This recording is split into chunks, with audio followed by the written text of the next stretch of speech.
Good afternoon. It's a pleasure to welcome everyone to the June the 1st, 2026 briefing. And this briefing is for our regular meeting on June the 4th, 2026, which is in the evening at 6 p.m. And it will also be the time that we consider our budget ordinance for the fiscal 27 year. We actually have 3 discussion items before we review the agenda. We're going to actually hear a North Carolina DOT update from John Ryan. We're going to hear about our Piedmont Triad International Airport update with Kevin Baker, the Executive Director, and the President of the Board, Graham Bennett. And we're going to hear a courthouse technology request from Judge Broyhill, who's going to give us an update from our discussions last week. So, John, if you're here, there you are. You are on. Thank you. And also, Graham Bennett is on your board too. He's a double board member today. Good luck.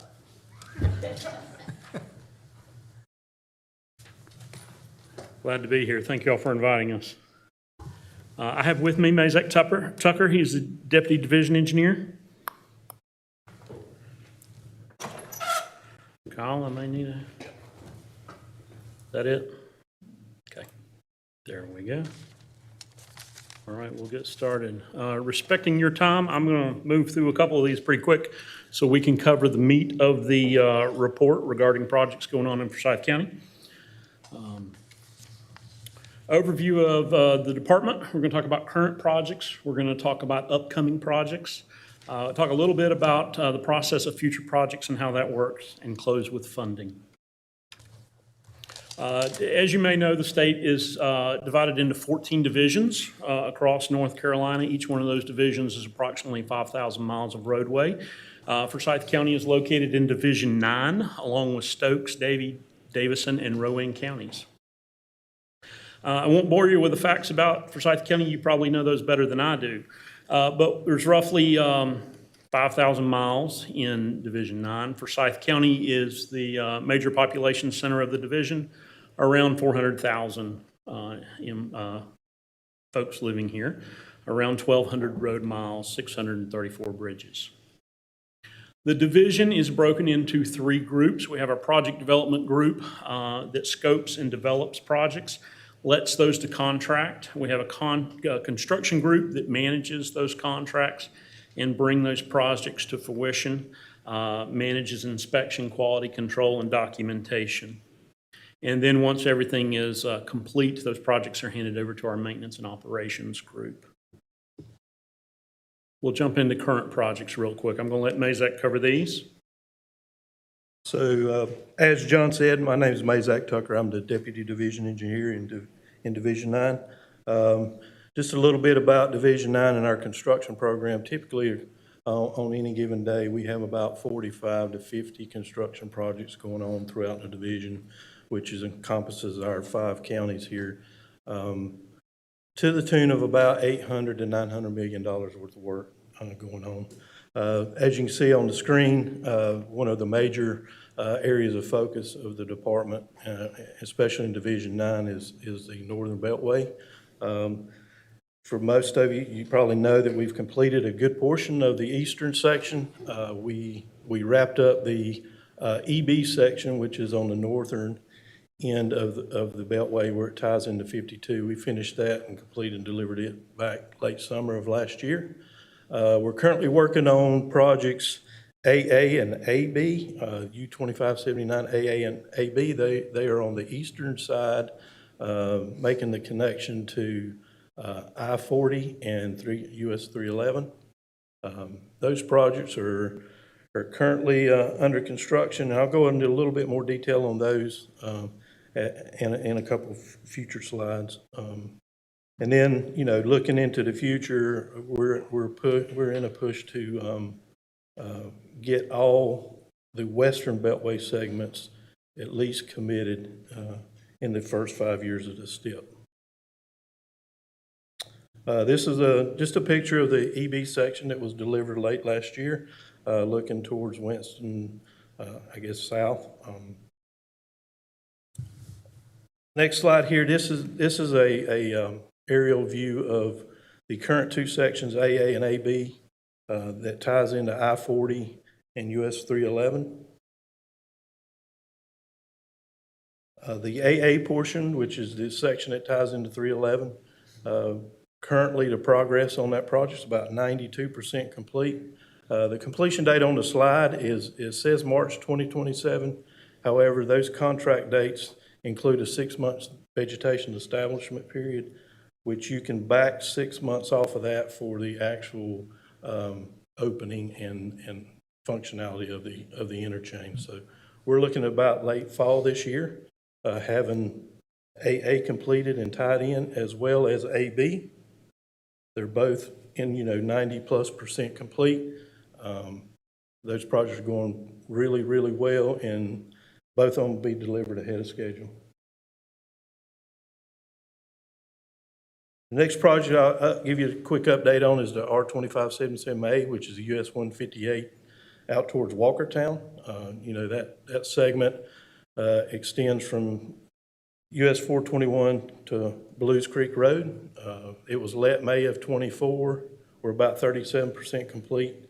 That project includes a lot of various phases, which slows the project and extends the duration of the project.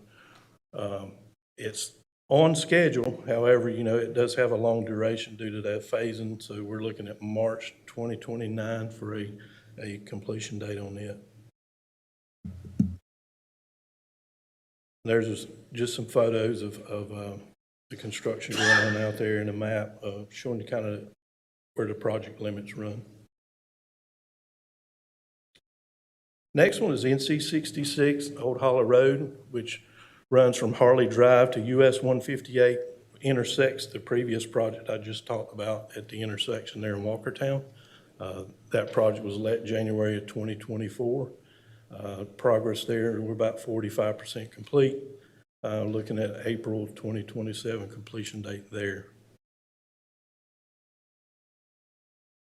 There's some aerial photos and just some general construction activities that are going on. Both NC 66 and 158 are pretty difficult phasing projects because you have a lot of access and driveway ingress and egress, so a lot of traffic to maintain on those. And then, of course, Macy Grove Road Extension out in Kernersville. That project is actually will be completed probably in the next week or two. We're actually doing a final inspection on it next week, and then it'll go through its vegetation establishment period, so it should be open within a couple of weeks. That's an aerial photo. It's a little bit dated because you can see a little bit of area in the center there where the work's not complete. And then U5760, which is a 421 interchange. We call it Big Mill Farm Road. It's an extension of Big Mill Farm. We're creating an interchange at 421 for access out towards Kernersville. That project was let November of '25. Really just getting going on that project. We're about 7% complete. Mostly what's going on out there is a lot of earthwork. We're moving a lot of earth to start the bridge construction for the interchange. It's just a map kind of showing where that will tie in. It just ties in just east of where the Beltway ties in.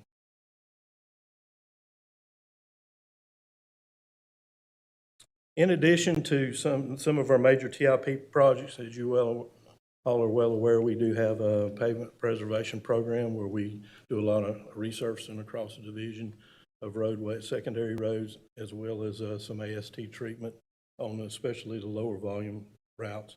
We do about $7 to $8 million worth of work annually within Forsyth County on resurfacing, and then about $500,000 to $600,000 on AST treatment. A little bit about upcoming projects. This is a 36-month let list on what we got coming, and within the next 36 months, this is available on our website. As you look, the top project, the next project we got let is the BR 168. That is the bridge replacement. on University Parkway over US 52. That's going to be pretty impactful for the county. We'll basically be narrowing that road down to a single lane in each direction, phasing it to where half the traffic runs, or the traffic runs on half the bridge. Then we flop traffic back over and build the other half of the bridge. So that project gets let in November of this year. Sorry, I read that. It's June of this year. June of this year. It was May. We needed to back that let date up about a month, so that'll be let June. The next one I want to bring up is the B5950 project. That's the third one down on that list. That is the replacement of the dual bridges there on Silas Creek Parkway, there at Forsyth Community College. We're looking, and we evaluated this, and we're looking to close that road to expedite the construction and impact in general. So the detour route will be I-40. That's going to be a major impact through that area. We're working with our contracting folks in addition to shortening the duration of the contract to one season, basically one construction season. We're going to implement some incentives to early delivery as well. And then the next one I'll bring up is the 3rd, 4th, and 5th Street bridges over 52. Those are let a little further out. We're at October of 28, but those will all be let as probably a single contract with an ICT or an intermediate contract time that doesn't allow the contractor to close but 2 at a time, so they have to maintain one of those bridges at all times. That'll be a pretty impactful area on that side of town. However, it will increase connectivity as well as provide a lot of pedestrian accommodations when we get those built, because all 3 of those bridges will come back as vehicular bridges with bike and ped accommodations on all 3.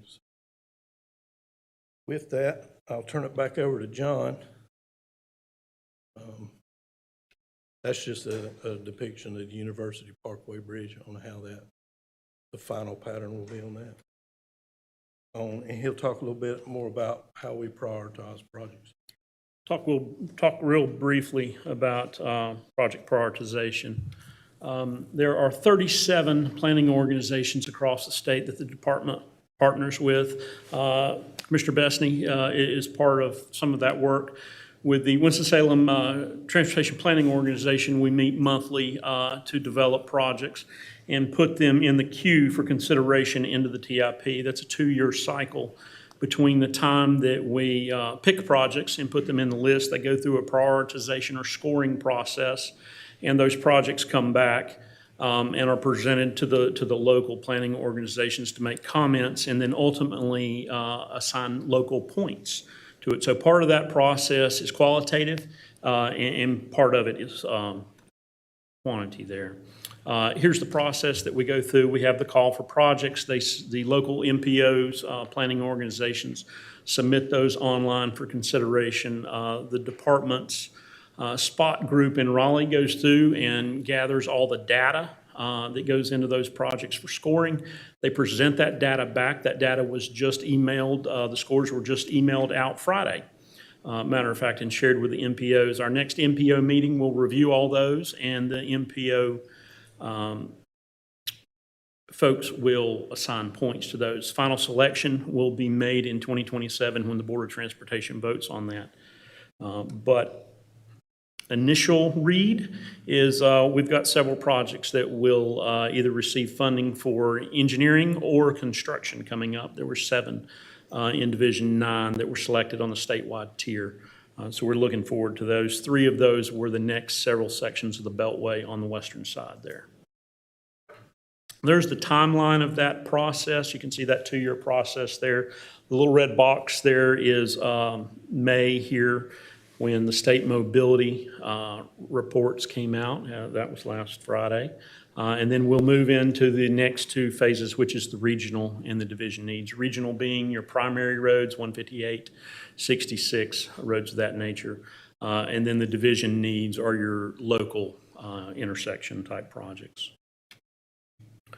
Transportation funding, just a brief overview, 80% of our funding comes from state funds with 20% coming from federal. You can see how that math works out there. Our funding at the department level is broken into the highway fund, which pays for maintenance and operations, and the trust fund pays for these TIP projects that we've been talking about. The majority of that state funding there you can see comes from motor fuel and highway DMV fees.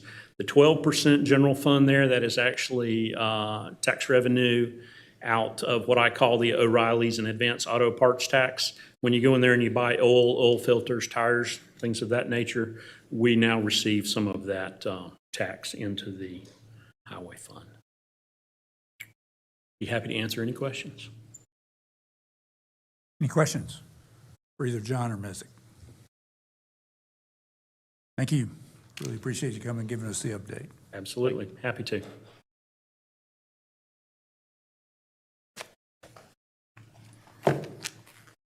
It's a pleasure to welcome Kevin Baker from Piedmont Triad International Airport and Graham Bennett, both. Thank you, Chairman Martin and fellow commissioners, and particularly Commissioner Wissenhunt, which is a past board member, and thank you for your interest and support. It's always a pleasure coming in front of you all today. We're eager to always share the good news and some of our challenges going forward. I'll be brief, and certainly I'll turn it over to our executive director of the airport can give you better facts and figures. But I'll start with saying we're a peculiar airport. That's a funny way to say it. But boards well before us realized they should not be what they shouldn't be, and that is be a hub like Charlotte or Raleigh. And they said, how can we bring a better value to the Triad? And that is job creation. And they began very quickly to assemble land. We're up to 4,000 acres. And strategically, there's not a meeting that we don't consider or buy some extra land that's contiguous that will continue our good news in the future. So we're we take great pride in passengers and running an excellent airport, but we know, and also bring great honor to Fly Easy, which I'm sure all of you have been to Raleigh or Charlotte. Don't go there as often as you go to PTI, but we fly easy at PTI, and you see that evident every time you go. But we're an aviation industrial park. Those 4,000 acres and the forethought and the wisdom of the previous boards bringing us to the job creation, and we have a lot more acres to go and a lot more development. It's very interesting. We got the titans of the airport with such as Honda and HAECO, and now with Boom and Jet Zero and Marshall, the amount of jobs they're bringing to the region is even more important to Forsyth County that Mr. Baker will show you. But this is what we're most proud of, is the job creation. And I will just say that Winston-Salem had a great part in that through Hudnall Christopher, who was chair of the airport board and brought federal FedEx to the airport. I am convinced that Boom and Jet Zero and Marshall would not have come to our airport without that FedEx airport. So good things beget good things. So here's the interesting part, and I really will turn it over to Kevin. This world of aviation is changing, and he will show you through Jet Zero, this blended wing. It's no longer a aviation of a tube with two wings on it. It's now a blended with 50% efficiency in fuel. So we're convinced, and we're banking on it with 14,000 jobs and the commitment that this state has given, this county has given, that this blended wing will be the future of aviation. But even above that, y'all probably have heard of eVTOLs, electric vertical takeoffs. That is coming to the airports, and we're courting some very key companies now to bring that, so that not only do we have the HAECOs and the old traditional, but we also are very prepared for the future of aviation and the job creation to continue. With that, I'm going to hush up and turn it over to Kevin Baker. Thanks, Graham. Let me get this up.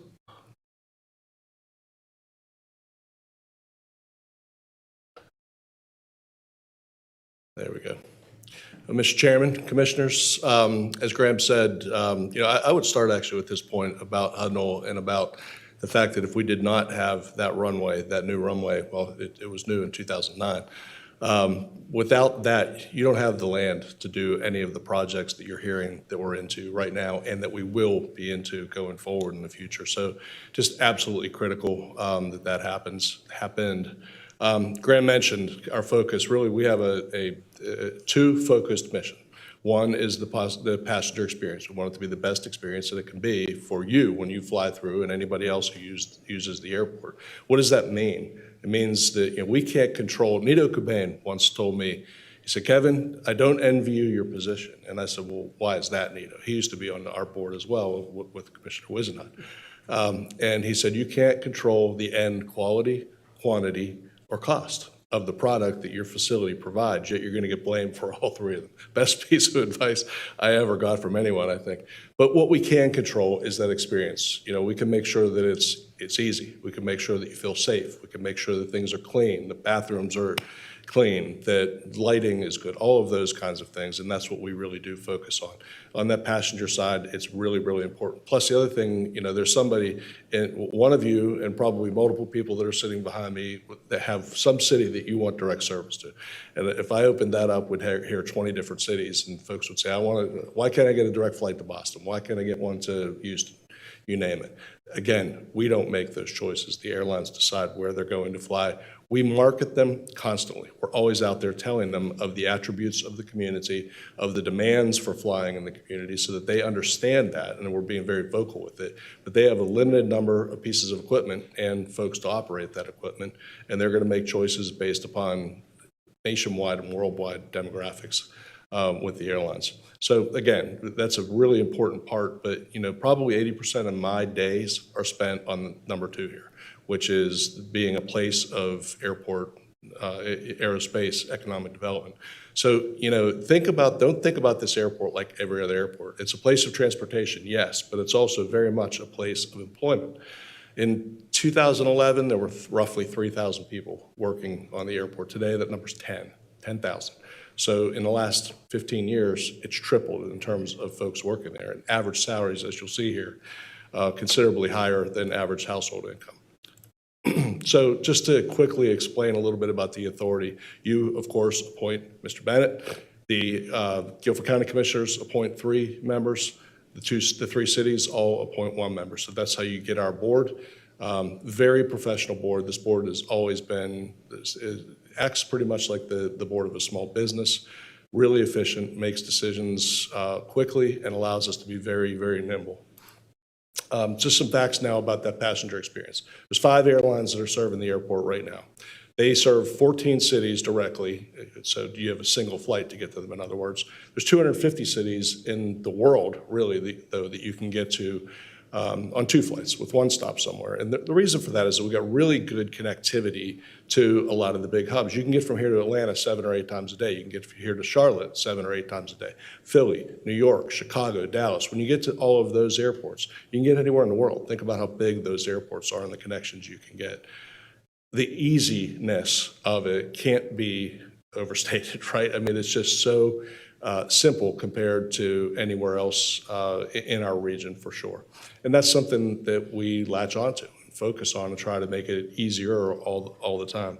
One thing that you're going to hear an awful lot about coming up here really in the next year is a big improvement to the terminal. So we're completely modernizing the terminal. Those of you who fly would know that the main terminal has been updated in the last 10 years or so, but the concourses are 43, 44 years old. They're tired. They need to be redone. And you're going to hear an awful lot going forward here in the next 6 to 8 months and really a year of those concourses being completely remodeled remodeled and providing a much better experience for our passengers and those arriving.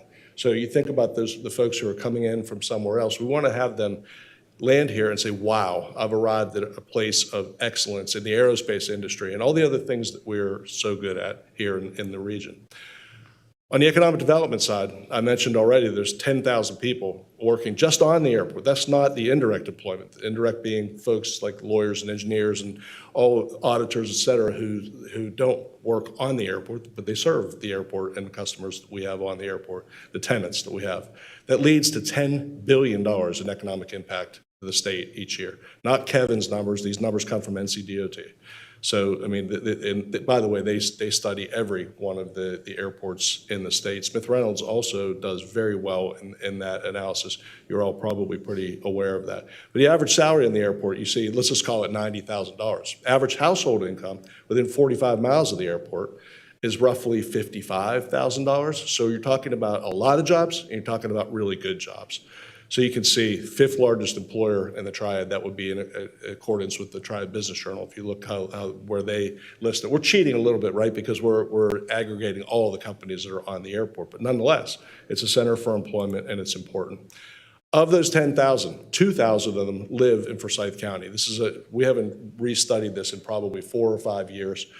Zip code study of the people who are working on the airport, basically, but it always stays right around 20% of the total employment. So it's a significant employer for this county, without question.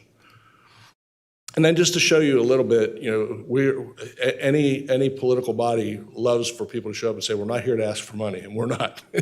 We are here to show you, though, that all that you see here, this $1.2 billion in total investment, has come from outside sources, either private, from companies, or from federal government, the state government, or other sources. So that is the investment. And this is really just in about the last 6 to 7 years, I would say. $1.2 billion in total investment in our region, from outside of that region. Lastly, Jet Zero. Graham talked about this. You all have been invited to a groundbreaking on the 15th of June, 10 o'clock at the airport. If you haven't, talk to the manager and we'll make sure that gets taken care of. But this is the biggest project ever announced in the state of North Carolina in terms of employment, 14,500 people. It's a startup company, obviously, and there's a ways to go, but you see the aircraft here. Graham described it. It's no longer the standard tube and wing in that case where the wing is doing all the work and the tube is just hanging on or sitting on top of that wing. In this case, you have basically the wing and the fuselage all being part of the same, all part of the airplane. Makes for a very wide body in the middle, like the width of this room, like 20 rows across. Which changes entirely the way we'll be flying, and it's going to be a new experience. But the efficiency from this, as Graham mentioned, is roughly 50%. So lower cost of doing business for the airlines. It's also going to hit a sweet spot in terms of number of passengers the airplane can carry. And finally, with it, this company is largely using off-the-shelf products. So their time to completion is reduced in terms of getting the FAA certification that's required, because those engines are Pratt & Whitney engines that were used on 757s previously, for instance. So they don't have to get that done, and that really ends up saving time. I will just hit the eVTOL piece that Graham mentioned. I do really think that in the next 20 or 30 years, these things are going to proliferate. You're going to see them all over the place. We are actively pursuing a number of these companies because we want to get on the ground. This is sort of like being in Detroit in 1900 and this guy, Mr. Ford, shows up at your office. You want to chase those kinds of projects. We're very intrigued to try and get one of those companies to land at the airport, and we will see how that goes. And that is the last slide that I have. I'd be glad to answer, Graham, or I would be glad to answer any questions you might have. Questions? What's the schedule on your airport, on the actual physical building improvement? I think I saw a year. Is that getting started, finishing?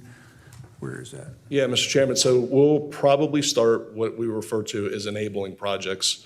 We're going to move everybody to the North Concourse. That means the South Concourse. We have to make sure that one concourse can handle all that is right now in 2 concourses, improving bathroom sizes, concession sizes, all of that kind of stuff. That'll happen first, and that'll start here in the next, I would say, 2 or 3 months. And there'll be a lot of work going on back of house kind of stuff. We'll be doing all the MEP work, mechanical, electrical, plumbing work, things that you really won't see, but that the work will be necessary ultimately for the finalized part of the building. So consider it really starting in the August, September timeframe of this year.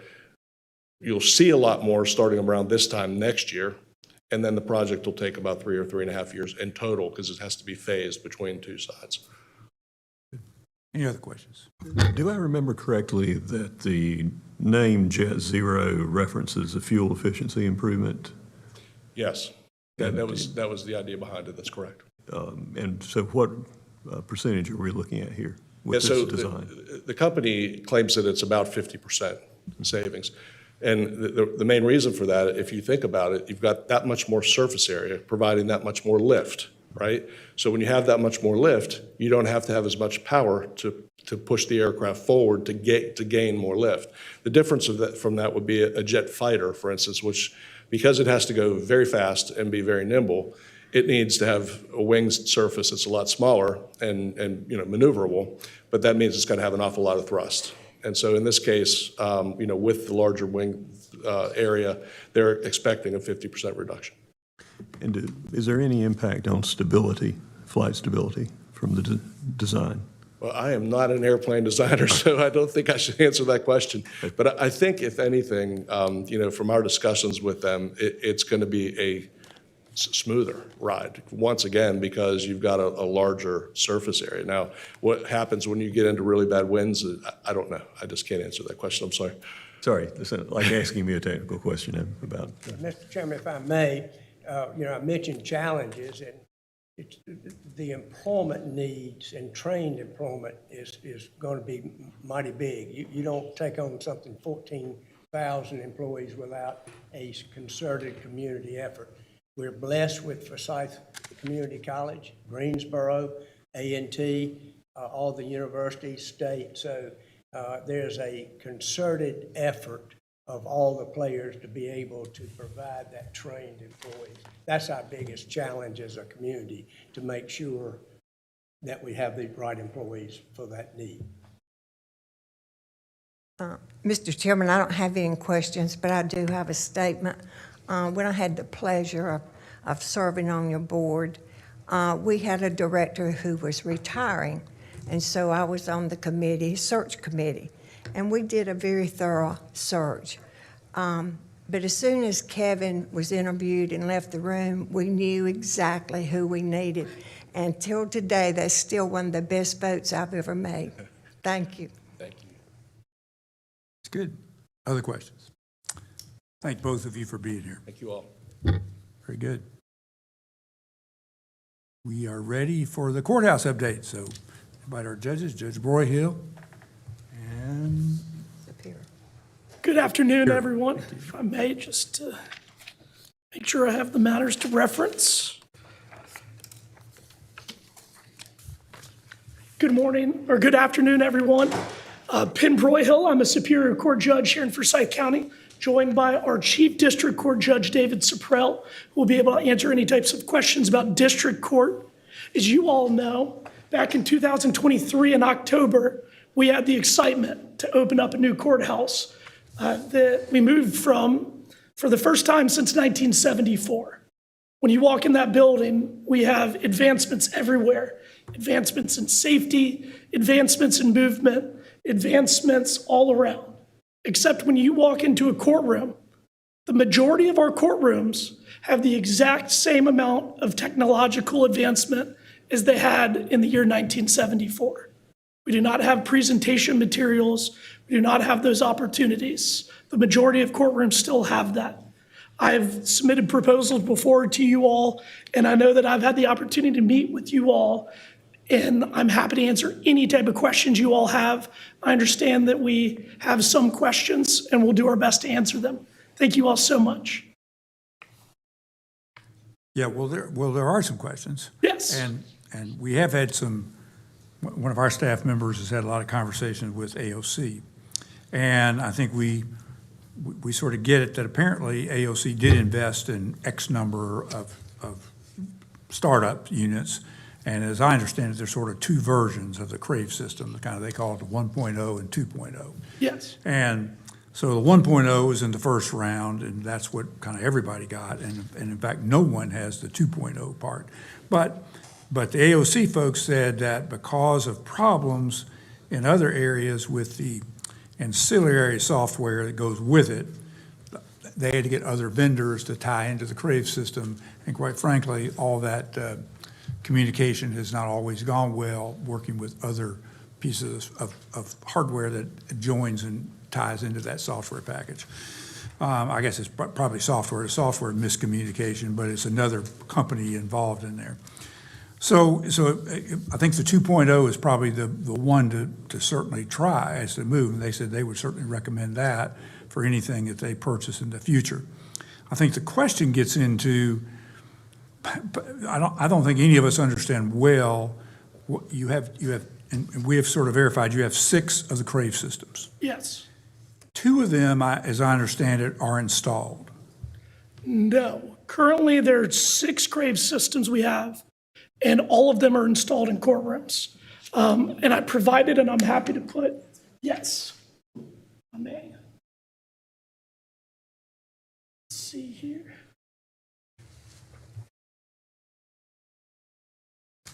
I think that includes all of them there.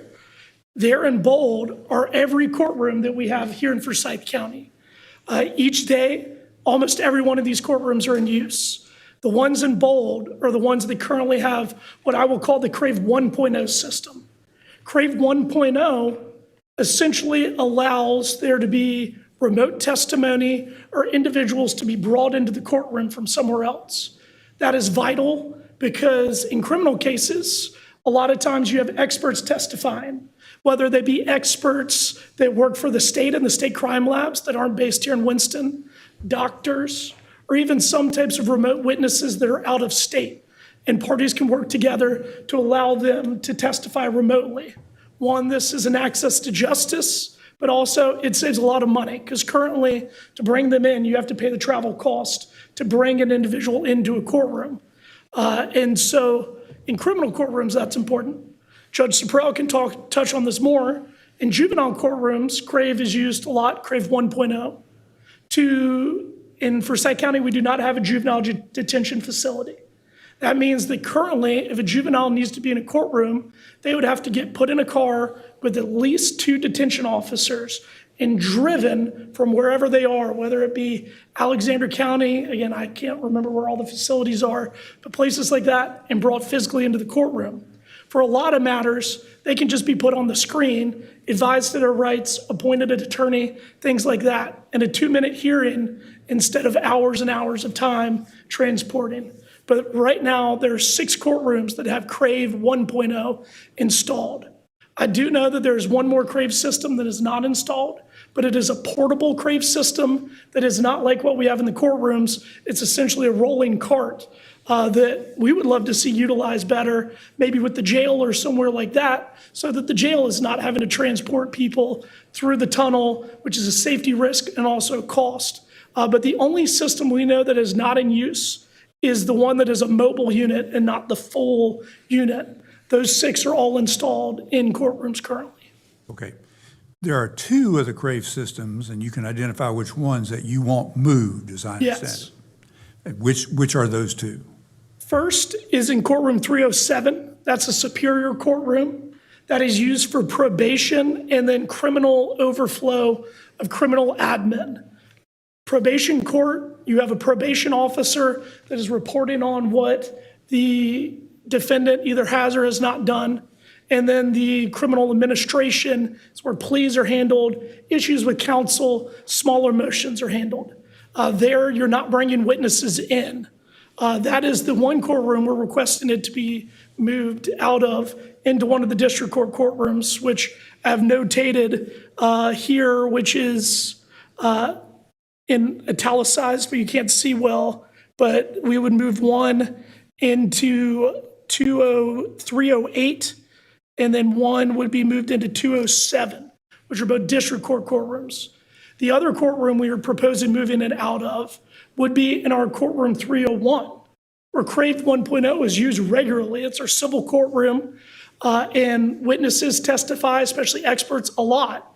But we would hope to put in Crave 2.0 into those superior courtrooms. The big difference is Crave 1.0 is essentially so someone can come on a TV screen and testify. Crave 2.0 is giving access to justice to everyone, and it would look very similar to what we have in this room here, where you can put forward documents, where attorneys at both counsel table have the ability to plug in and put their documents and videos forward. And then jurors, very similar to what you all would have the ability to stay in a chair and look. Currently, right now, what happens in a criminal courtroom or a civil courtroom is a TV has to be rolled in. The only people with TVs that they can roll in are the prosecutors. So that means that if you're a defendant charged with a crime, you have to ask the prosecutor who is prosecuting you, in more cases than not, asking you to be put in jail to use their technology, and there's a lot of issues with that. But that is what Crave 2.0 is to have the evidence presentation offered to the courtrooms. Now, let me ask, I don't remember, but how many courtrooms are in the building, in the courthouse? So we have 16 courtrooms, 6 currently have Crave 1.0. Our hope would be to move the 2 Crave 1.0 systems from the superior courtrooms to district court, and then put Crave 2.0 in all but one of the superior courtrooms. I'm going a couple places here. Sure. As I recall, when the building was built, the courthouse was built, the courtrooms were not labeled Superior Court and District Court, correct? Yes, that is correct. I mean, as far as I know, I was not on the bench yet, so I can't say that. Where I'm going with is this.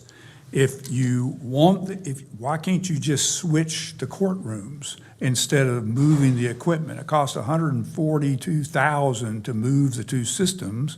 Why don't you just make whatever type of courtroom you want to be where they are, and then you don't have to move anything? Jury boxes. So currently, the courtrooms in Superior Court have jury boxes where the jurors sit. In all but one of the district court courtrooms, there are no jury boxes. So why we are proposing the 2.0 version is evidence presentation for the jurors. And so I think if we were to move superior courtrooms to a district courtroom, we would then have to make jury boxes for the jurors to sit in. Might be cheaper than $142,000. And if that is something to look at and look into, is adding those jury boxes. I think one of the bigger issues is a lot of the district courtrooms are smaller in size, and I would think that that would shrink it further.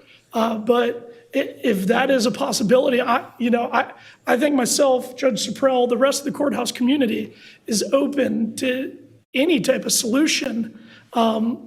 We worked with the state on this so that they will have to maintain a lot of this, which I know that's been a discussion. But if there's other solutions to having evidence presentation available to individuals in other ways, but even moving the courtrooms, we would still need those Crave 2.0s put into the new courtrooms if you're building a jury box. Let me ask this question. Was not the decision on where to put the 6 systems made by you all? I can't speak to that. At the time, I was a prosecutor in the DA's office and pretty low on the totem pole in the DA's office. So I walked in the first day into my office where I was told my office was going to be. But I do not know why the Crave systems were put where they are. But I can tell you that currently right now, and Judge Suprell can speak on this, all the Crave systems are used regularly except for in courtroom 307.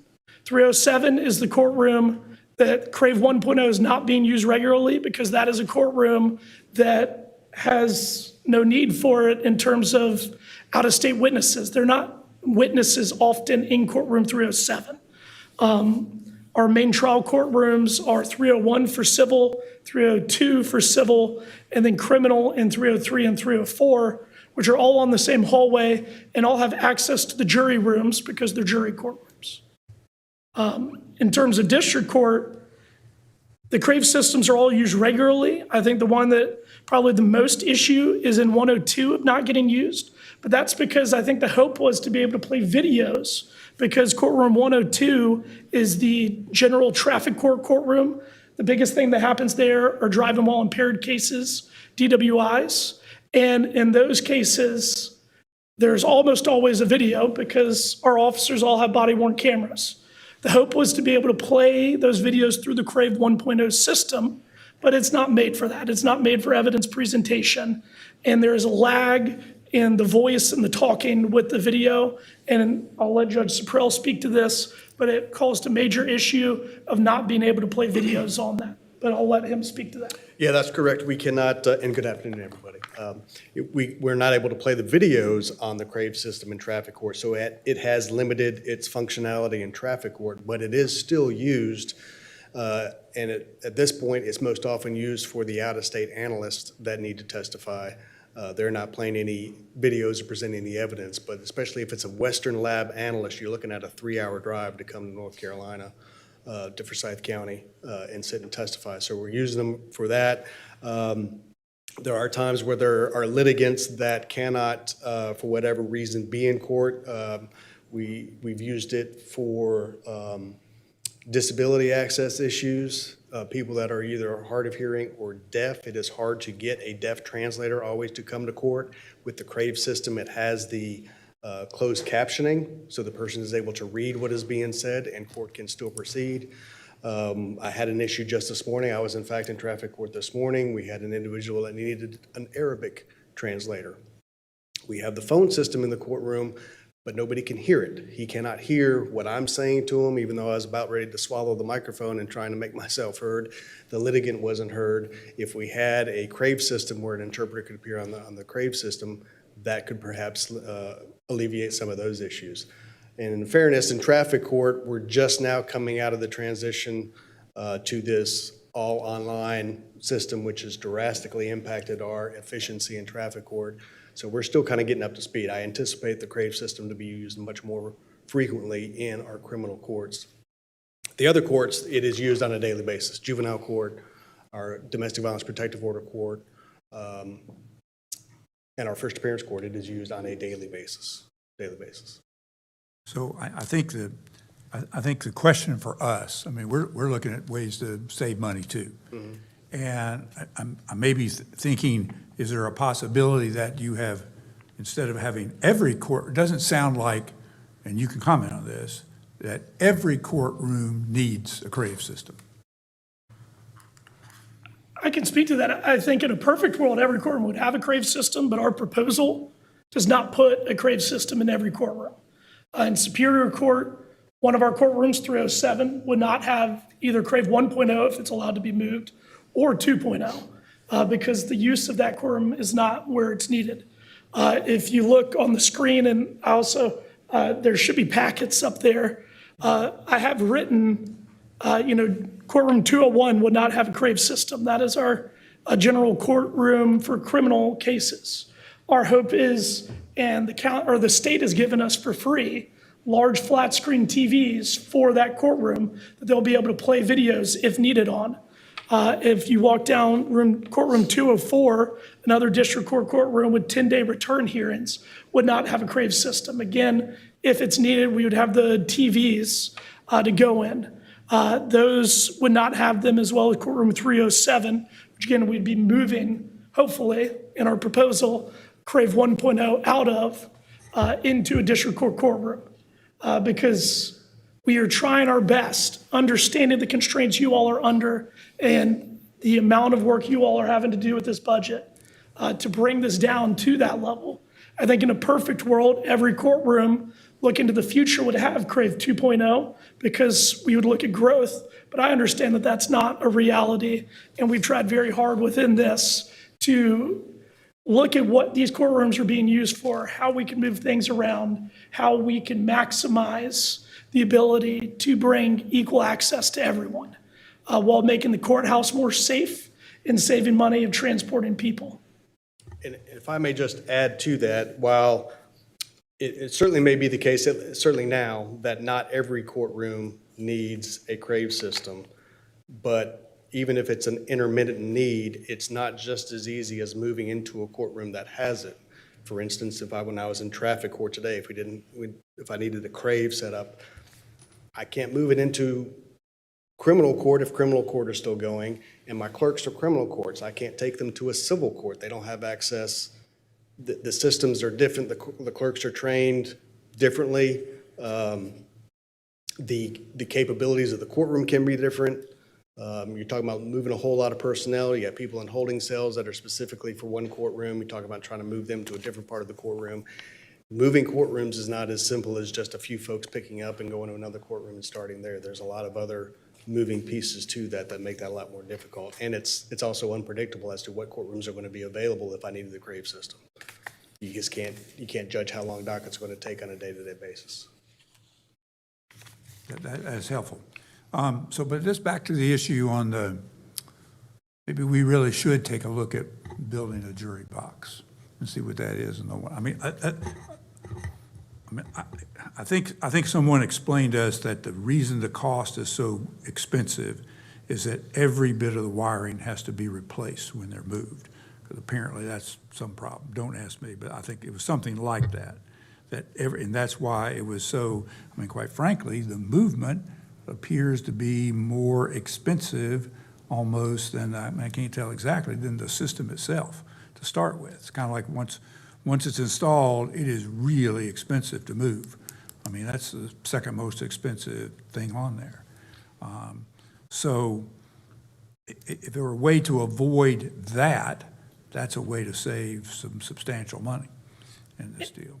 And I understand that. If we looked, and this is just looking at the courtrooms and understanding the layout of the courthouse, if we wanted to build a jury box, let's say in courtroom 308, that is currently a district court courtroom, where we're proposing putting Crave 1.0, and instead build a jury box, we would still be asking for then a Crave 2.0 system to be installed there for that evidence presentation capability so the jurors have the opportunity to see what is happening.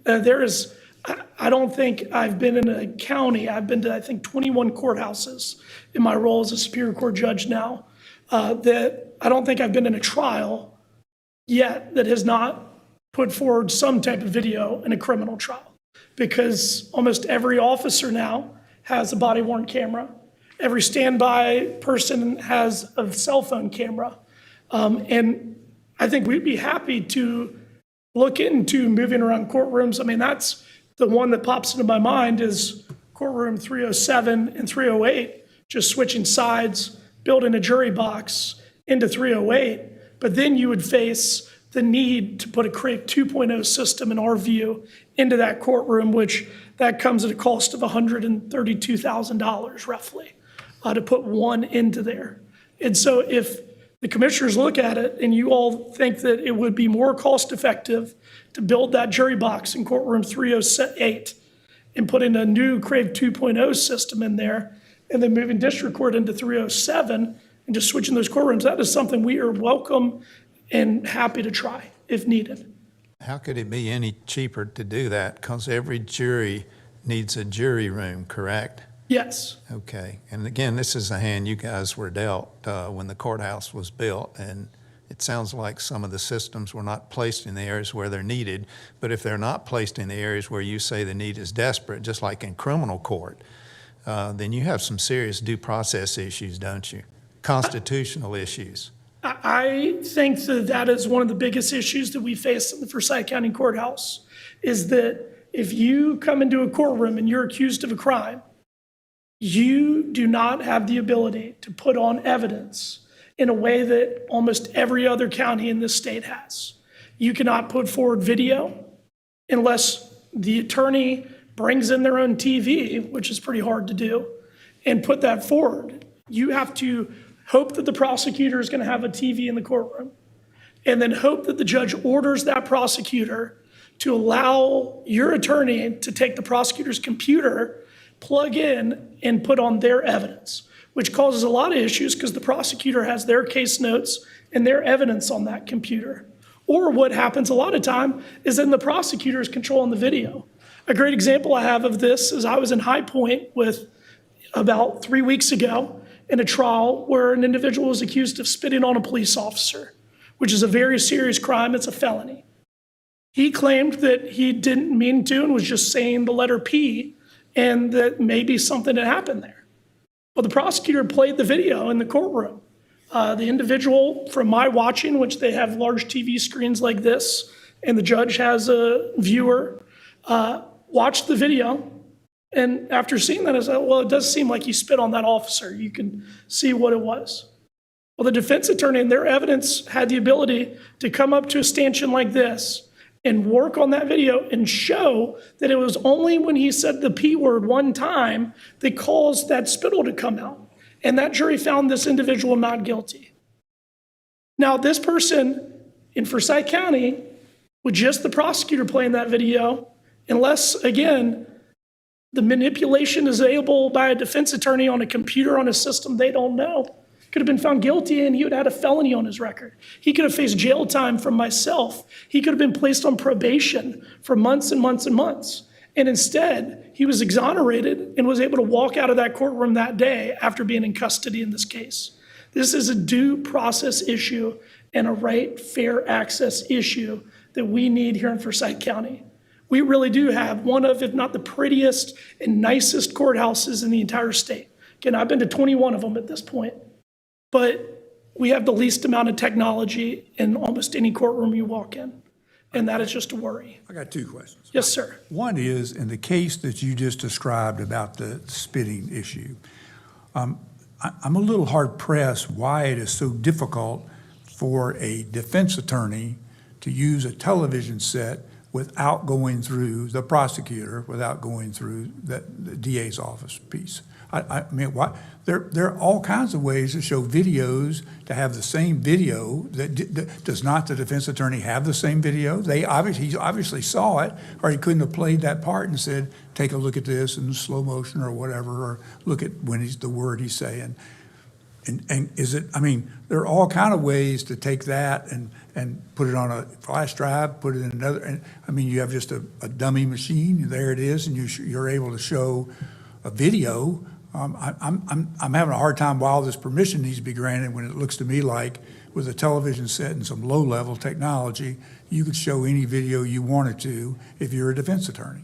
Sure. Currently, we do not have TVs in the courtrooms other than the district attorney's office owns their own TVs that they wheel in there, very like when I was in school and there's a video shown on one of those metal rollers.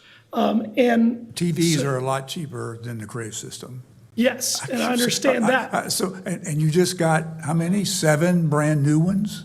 Yeah, real quick with the television. Yes. So the way that they show that video, is it connected to a computer and you're able to see that? Or does it come through Wi-Fi? How do you visualize that? In High Point, I High mean, Point's, from the district attorney's office, how are they playing that? they have a USB type cable. Okay, that's what I And wanted to USB-C, I think is what it is now. It's always changing. I got But they plug in into their TV. Okay. Currently, most courtrooms don't have a TV. We have 7 new ones that was given to us by AOC. One, we have 16 courtrooms. 2, in a district courtroom, 1 TV makes sense when you have a judge that is the finder of fact. In district court, Judge Suprell is the one who decides the finder of fact versus a jury, where our proposal and what this is not just a TV. It's the ability, like you all have here, to put forward documents that you all can see on your screens. You have the ability for the prosecutors and the defense attorneys, like you all have here, and then you have the opportunity for witnesses to all see. In a courtroom right now, when they roll in a TV, the bigger issue you have is a safety issue. If an individual is charged with murder sitting at this table, and you all are the jury, there is not a deputy, and our sheriff would not allow them to allow the defendant to move around to be able to see what's going on that TV screen sitting next to the jurors. Right now, if we put a flat screen TV forward for the jury to see, for the defendant, the defense attorney, the prosecutor, and the witness to see, all of them would have to move so that everyone, including the jury, can see. That is not feasible when you have individuals in custody. What they have now, they're dressed out in a regular set of clothes with braces hidden underneath so that they cannot run or try to harm someone. You cannot move a defendant in a courtroom in front of a jury. We send the jury out before we move a defendant at any point. If we have a flat screen TV in front of that jury box. That defendant does not have the opportunity to see it. The defense attorney might be able to because we're going to allow a defense attorney to get closer to a jury, but the defendant is not able to see that TV screen. Another example, I was in courtroom 307 here a few weeks ago, and there was a matter that a video had to be played. And they put it up on my desk, the laptop, and the witness stood over my shoulder, and the prosecutor and the defense attorney stood over my other shoulder. I had to put up all my notes, any type of information I was writing about the case, because I didn't want them to know what I was thinking, what I was leaning towards, things like that. And everyone had to huddle around me. Again, as a judge, I was comfortable with a police officer doing that, but if it was a civilian witness that might be in a hostile position, I do not want them moving throughout the courtroom that way either. Again, I think district court, the TVs make sense, and that's where we're hoping to deploy these TVs, is into the district courtrooms, because the finder of fact is one individual, and that is the judge. So you can put a TV that everyone in the courtroom can see. But with a jury, where it faces this way and the defendant's here, because the defendant sits the furthest away from the jury, they have no access to see what's happening. They have no access to tell their attorney, this is the position where I used that P word and spittle came out. And so that would be my response to that. This is the last question. The courtrooms you have visited, Yes. so have you encountered a CRAVE 2.0? We have not encountered a CRAVE 2.0 system. Or I have not. I don't believe there's one anywhere. I think that is their newest product. Currently, most places have something very similar to what you all have. I mean, it looks eerily similar, where you have the ability of these two tables to plug in, or a stanchion like this to plug in, and then screens for jurors, or suspended TVs up above like you all have. I was told throughout this process, if we went that route, and I've talked to other counties, then all of the maintenance is on the county. If something breaks, it's on the county. And so that is where, when I began this journey of sort of trying to work to oversee this, that's what I thought, is that it would look very similar to this, plug in Rowan County, Guilford County, all those. But I've been told that if you go that route and you put something like this in, then the county, Forsyth County, is responsible for all the upkeep, all the maintenance. If something breaks, we're having to call someone. When I spoke with AOC, this was the best way with this subscription to make sure that someone from AOC is coming to work on the system. And that's like during the warranty and during your subscription service piece? Yes, during the subscription. Because I think the replacement of the equipment is, as I understand it, still going to be on the county for the CRAVE 2. Because they're claiming that they just don't replace, I don't know, we had this discussion Yes. when we met privately about that. No, I don't think they're going to be replacing any equipment anyway. And if I said replacement, I apologize. I meant maintenance on the equipment, but no, not replacement of that equipment. But even still, I think that the cost, while this is large, would be deferred if any time an issue happens, someone from the county is not getting a call to run over there quick. It would be Lee, who works for AOC, that's in our courthouse all the time, coming in to work on that system. Mr. Chairman, I'd be glad to weigh in on that. I've been communicating with AOC's attorney on this, and the county, except during the warranty period, which they haven't told me what that is, except for that period, the county would be responsible for maintenance. They would be responsible for replacement. Now, that might be purchasing a maintenance agreement, but still, it's county money that would have to pay for that. And that's what the AOC council is informing me. Okay. Did you have a question? Dan? Actually, it was regarding alternative costs. Didn't we, over the past year, re-equip the fourth floor conference room with some ability to stream meetings taking place there? Are you talking about in this building? Yes. Yes. And about how much did that cost? I would have to get back to you. It was not that much. I feel like it was less than $50,000, but I will check. I'm not sure. Thank you. Chairman, if I may, I do have just two items as well. So my first question was to go back to the remote rolling cart, and you said that it was not in use, but I apologize, I missed why it's not in use. The rolling cart system works well if you're in a conference room needing to use this CRAVE system. Our hope would be to work with the jail to give them a secondary option. Yes. To not move inmates. Correct. Currently, it's called first appearances when the individual is charged with a crime. They are advised by a district court judge of their rights. And it is a very short hearing, but an important hearing because it's where their bond's set, especially now under new laws. And they use the CRAVE system there. But we've been told by them that that's the only option they have right now is to move them in and out. So during the morning hours where first appearance happens, Tuesday through Friday, Right. So make sure that I understand who Yes. they is. So they is the jail, because I'm Yes, the thinking jail. that there's some cost savings someplace with a sheriff transporting from the jail to the courthouse if we were to utilize this system. yes. You And agree? I agree, and I think Okay, fair enough. I'd be happy to work with anyone in the sheriff's Absolutely, office. sir. Yes. It would be cost-effective, but also a safety issue Absolutely. of transporting inmates, especially the district court level, which I can't even fathom the number of inmates that are having to be moved each day. Yes. For district court especially. Okay, Yes, thank you ma'am. for that. I appreciate it, and I apologize I missed the tour. The second question that I had on the list was relative to the cell phone locker use. So about innovation and technology. So I was excited to see this here because I have constituents, and even one time asked me to hold their cell phone because they had to catch a Lyft or an Uber to court. So it's affecting the marginalized community. And I don't know why whomever decided to do the landscape and design, they didn't think through that. So what are your thoughts about the cell phone lockers? Well, I I will know turn that it we over to would Judge probably more than Saprell. likely have to maintain that, but what, yes, sir. Oh, If you I could apologize. speak I'll on- turn it over to Judge Saprell as one of the two people who signed But that of cell course, phone thank order. you.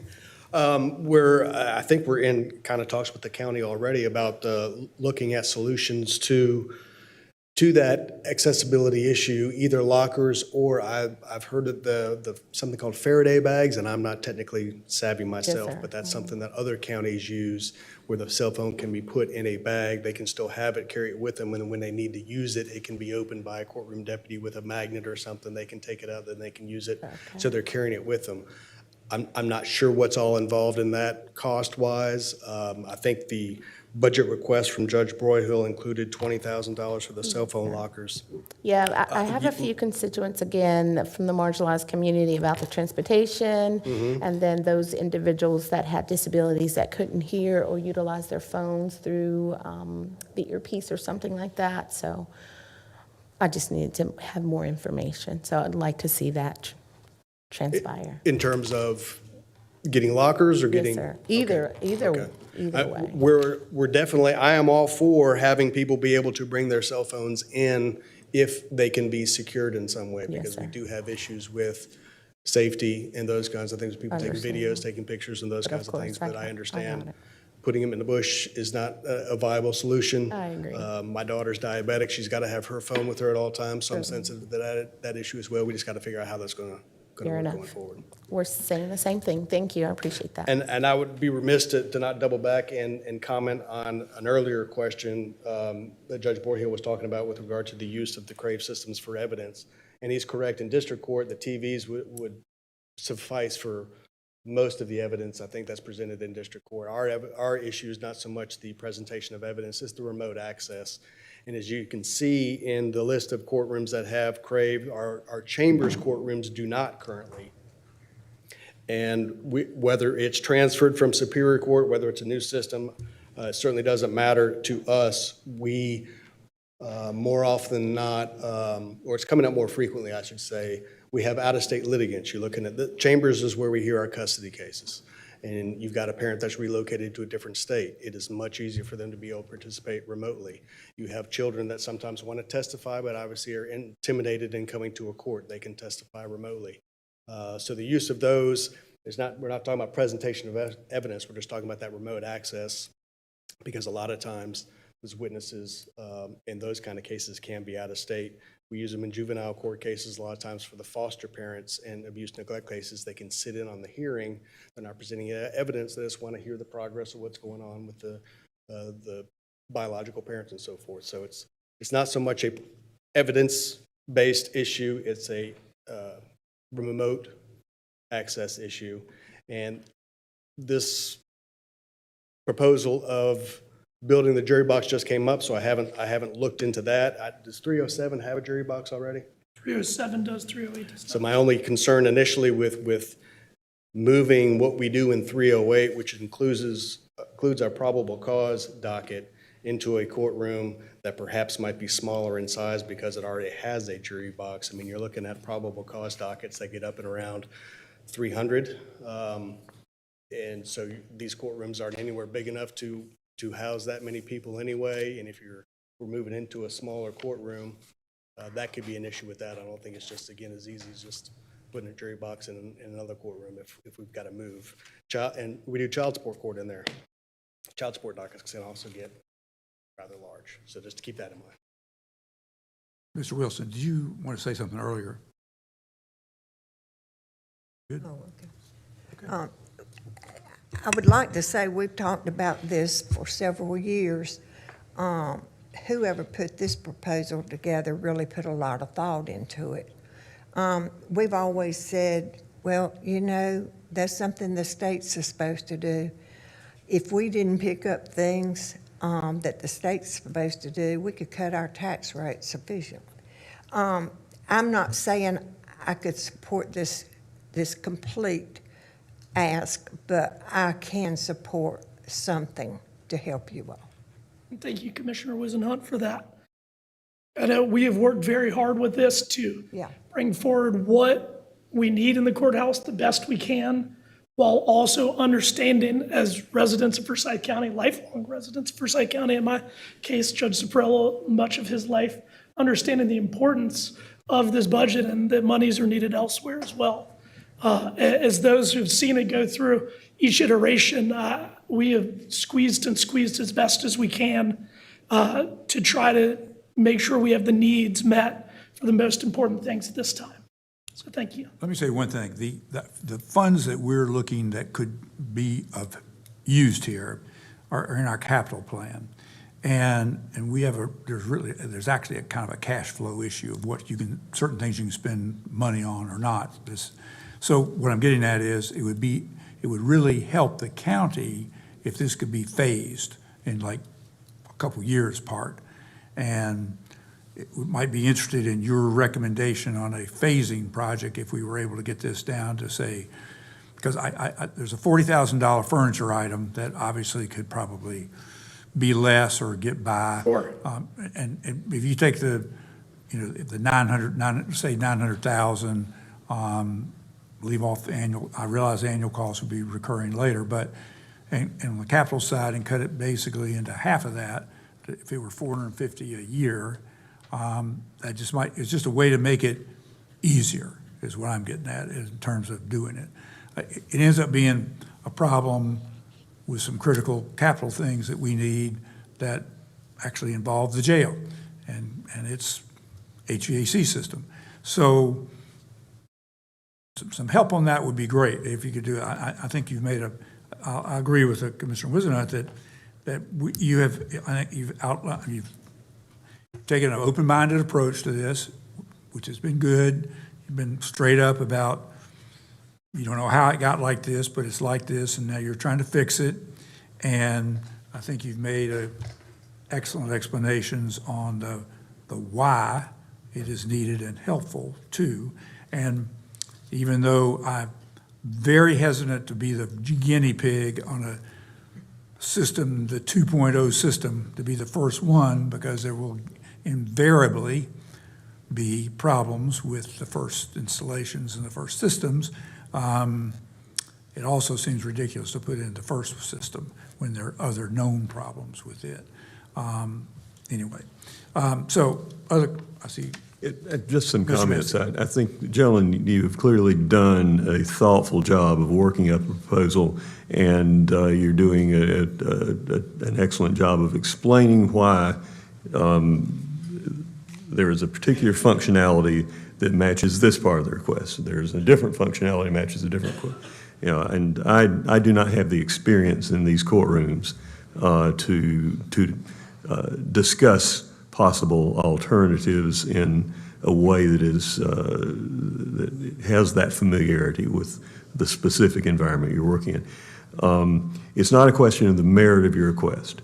There is, I think, a real issue regarding whether this should be state funding investment in locals. But as with Commissioner Whisenant, I can overcome that issue with a response that, well, it needs to be done here. The state's not doing it. We have the funding to do it. But that's the last part that I can't get past in the immediate sense of an inclusion in this budget. You have meritorious enhancements that you're putting forward with good explanations of the value of each. But we have existing time-critical, safety-related, immediate needs for facilities, particularly the ones that come to mind, the HVAC system in the detention center, the elevators which break down and you strand people between floors in the detention centers now, the HVAC system in one of our health department facilities. We have to do those now. And part of the money that is available to do them with are the same funds that you would be drawing on for this system. From my standpoint, it would be bring these ideas back in another year's budget, and I can look at them without that sort of competition going on. But I can't look at them that way now, and I'm sorry for that fact. But it is in an unfortunate real sense a zero-sum game about which you do with the dollars you have. Thank you, Commissioner Bessie. And I cannot imagine the role that you all have to play in making decisions, because everyone who stands at these podiums, for the most part, has a meritorious cause. I think that for us, we will work in any way we can, whether there are ideas from you all of cost savings. The WebEx hearing room, I think that there is opportunities to come in under that budget, and any cent that we came in under budget, we would obviously think would go to all these important projects as, again, citizens of this county. And I'm also happy to meet to try to think of a phased way to go through with this, of how to maximize those dollars. Obviously, every year there's going to be important matters that come before you all, an important cost.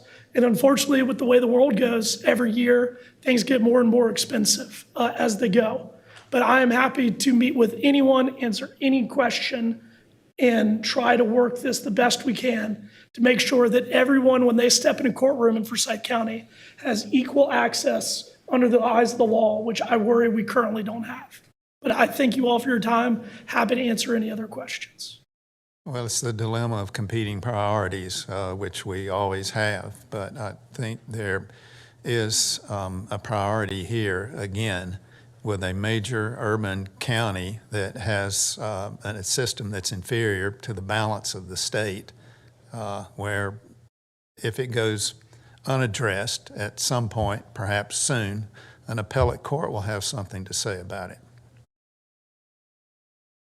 Thank you. Thank you very much, both judges, for being here. Appreciate the. Thank you all. Thank you for your time. Good, thank you. All righty, Madam County Manager, we're ready to review our briefing session. Thank you, Mr. Chair, and good afternoon, Commissioners, staff, and guests. The agenda items before you are for consideration for our June 4th meeting. Agenda items 1 and 2 are special resolutions. Agenda item 1 is a resolution declaring June 15th as World Elder Abuse Awareness Day in Forsyth County. We'll have staff here to receive that on Thursday. Agenda item number 2 is a resolution recognizing June 19th as Juneteenth, National Independence Day in Forsyth County. Agenda item number 3 is approval of minutes for the May 18th, 2026 budget public hearing and meeting of May 21st. Then our first agenda item that we'll have briefed on is agenda item number 4, and that's a resolution awarding a contract and authorizing execution of an agreement for the purchase of uninterruptible power supply, UPS maintenance services replacement project. Michaela Westbrook from our MIS department will brief this item. Good afternoon. In 2007, we had a UPS installed at the County Disaster Recovery Site. This unit provides battery backup and clean power to the MIS IT critical infrastructure. The current unit has reached the end of life and is no longer supported by the equipment manufacturer. This item seeks to award a contract to Gray Bar LLC for the replacement of the UPS and to provide critical lab software at a cost not to exceed $109,768. And I'll take any questions if there are any. Any questions from Michaela? Yes, real quick, Sure. Michaela. The Gray Bar, they're local, right? Yes. And here? Yes. Okay, fair enough. Went to the room. Thank you. I appreciate your bid, too. I appreciate the straightforward. You guys are doing a good job on that. Agenda item number 5 is a resolution authorizing execution of a second amendment to the agreement with Duke University to receive additional funds for the research study on the effectiveness of delivering automated external defibrillators by drone on cardiac 911 calls, an amendment to the Public Safety Grant Projects Ordinance to appropriate an additional $133,277. Stephen Yance, the Sheriff's Office Business Manager, will brief this item. Good afternoon, Chair, Vice Chair, Commissioners. Yes, this agenda item is just a resolution to amend the Duke contract again. So when the initial contract was formed, the idea was to have up to 3 drone bases for the project. At this time, Duke has requested to actually do 4 drone bases and wants to go with the more enhanced version of the drones to be able to deliver the AEDs. So this is just adding those extra funds to cover those additional costs. Any questions? Funds from Duke. That's correct, yes, sir. The only question I have, we had a sort of a demonstration delivery of a defibrillator back, I don't know, I'm going to say nearly a year ago. And I'm sort of glad you're here, but I mean, we haven't really heard much about it in the last year. We haven't delivered one yet. So I assume there have been some technical issues with, That is I correct. understand having another site and having coverage and et cetera, but I was just curious about I guess I should say, is the entire grant on track as sort of thought about in terms of timing? There's been some issues here and there, but we are back on track. We're closing like the contracts for the other facilities where they're going to host the drone base. We're also, they're running exercise drill with mannequins and stuff like that. And yes, I'm probably not the most qualified person to answer that question. I'd actually like to invite Dr. Sparks. She's the grant administrator through Duke to come kind of tell about the successes and challenges of the project. I'm not sure other people have any interest or not, but it was more of just a curiosity question. But when you mentioned getting other places and contracts, if those work, are those contracts, are there places that are, I figured we'd be all in government facilities for those, the stations, et cetera. I think there are like a couple fire departments, one in Clemens, one in Walkertown. Yes, sir. I got it. And I will say that the project is very behind schedule because they've been having a lot of issues with the drone itself. So that has been a challenge. And that's why we're going with the enhanced drone, the next highest bid. Okay. All right. Thank you very much.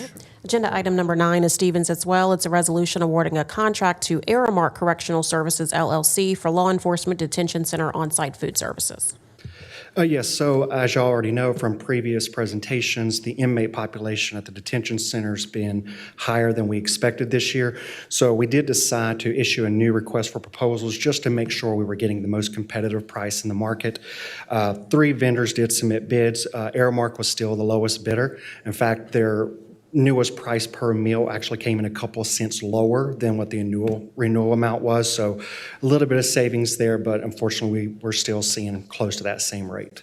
So this is just awarding that 3-year contract. Any questions, Stephen? I do have one question for you, Stephen. Knowing that inmates have an opportunity to eat outside of the window of opportunity that's been presented to them over by Aramark, are we calculating how many actual meals not being prepared but are being received? Like By the inmates? Yeah. Yes, ma'am. That's actually how we're invoiced, is they keep a track of every meal that is delivered to the inmates. So if they're not eating then, or they're eating outside of their another vendor source, I don't know of any other vendor that they could go Not through, vendor, but eating opportunity, like snacks. like commissary items or Yes, something. commissary. Yes, that is Thank you for correct. the verbiage. Okay. Yes, yeah. ma'am. All right, thank you.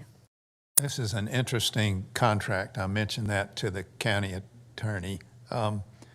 It has a broad limitation of liability clause to try to save them from any kind of damages, and I can see how that could occur, you know, with that kind of food service. I noticed that there's a reportable offense by an employee if he gets a traffic violation. So if one of them runs a stop sign, his employment could be forfeit if he doesn't report that that happened. You familiar with these provisions? And it's quite an extensive agreement. Not the specifics, but that is the standard for the sheriff's office now. Even civilians, if we get any kind of traffic violation, we have to report it to professional standards. I'd have to review that portion specifically. And I think there's $1 million in insurance coverage. Does that sound? That sounds about right, yes, sir. Okay. You're satisfied that's enough? We could always do more, I guess, but I think that's the minimum standard that's required by the county. Okay. Thank you. Any other questions? Agenda item number 7 is our report. It's the April contribution-based benefit cap report. That's all of our agenda items. And we do have a closed session motion, but I believe Commissioner Bessie wanted to discuss.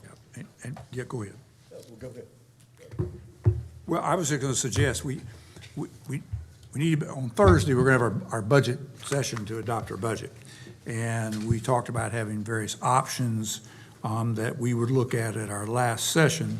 And one of the issues that we discussed was exactly this, the CRAVE system that we just had the presentation by the judges, and kind of what the opportunities are. I sense a willingness, certainly on the judge's part, to work with us in every way possible. I guess my personal feeling, I'd like to see us get started on it. And so the question becomes is what that amount would be and how we get started, and I was kind of hoping, I think we were hoping last week, that we would not need to have this as a separate item to vote on. We were kind of hoping, because this was are we going to do this part or not? And that was going to add a whole nother set of choices to our budget options. And I just wanted to see if there was any discussion based on what we heard today, which was helpful, in terms of doing something or not doing something, or doing a little something. I've voiced my opinion. You didn't put a number to it. You said you'd be willing to help. And I guess the question is, how much would you be willing to help? So Chairman, while everyone else is weighing in or their thoughts, for me, the cell phone locker use has to be immediate. I think that we need to utilize staff to sit with the court individuals to resolve some of the issues that could be cost savings. I think Commissioner Bessie offered up something relative to the use that we use on the 4th floor. So I'm interested in that. But those are the only 2 things that I have in mind right now. And just a quick response to that, we have spent an extensive amount of time with the judicial officials.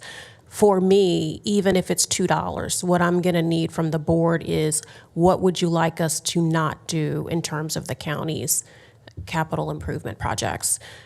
Because this, with the budget now, yes, ma'am, because our capital improvement plan is already not fully funded. And so we have already a list of items that we would need funds for. And if we took money from this year, I would need to know what we are not going to do. So am I hearing from you that anything that we choose to do or not to do would increase the tax rate? We would either increase the tax rate, or you would need to tell me which county projects we would not be doing. Fair enough. Well, can you describe the revenue side of that? Because part of this is based on an assumption of basically selling some lobs. And obviously, the interest rate that it sells at, various pieces of that, I mean, determine whether there's whether there's 500,000 less or 500,000 more, or, I mean, this is not an exact number. And I do have to, and we didn't get this specifically answered, it was referenced, can we actually use LOBS money to buy part of this stuff? And I would think yes and no, probably yes on some of it and maybe no on some of it. I think you're going down the right track. I've talked with our FA, Chantel, we talked about that Friday. So as we mentioned last week, usually the technology is financed within the project. And so it's easier to say, this is just part of the project, let's finance it. It all rolls together to open up the doors. Because this is outside that, it makes it a little bit different because of the useful life of the technology. Does it make sense to finance it? And I don't know about the CRAVE system and how long that useful life is. And to the point of what is hardware versus what is subscription costs and the maintenance side. Stephen, could you stay for a moment because I want you to send a message as soon as Lee's done. Thank you. But with Sean, like what we mentioned with Chantel, County Manager Chantel Robinson, that I think we can finance some of it if it's hardware for sure, and it will cost additional debt service, in the long run. So we've only got X amount budgeted for debt service in this for fiscal year 27.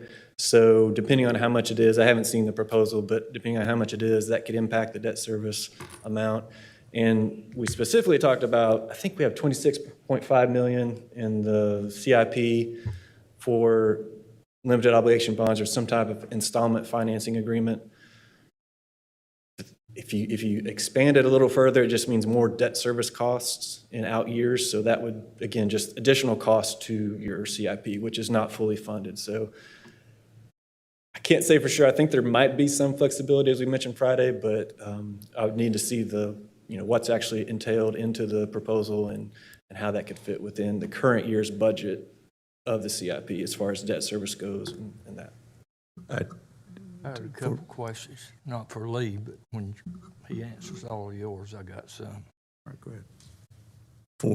For me to say, well, I would be comfortable with supporting X or Y or Z from among the courthouse requests, I would have to see the items that are included in this year's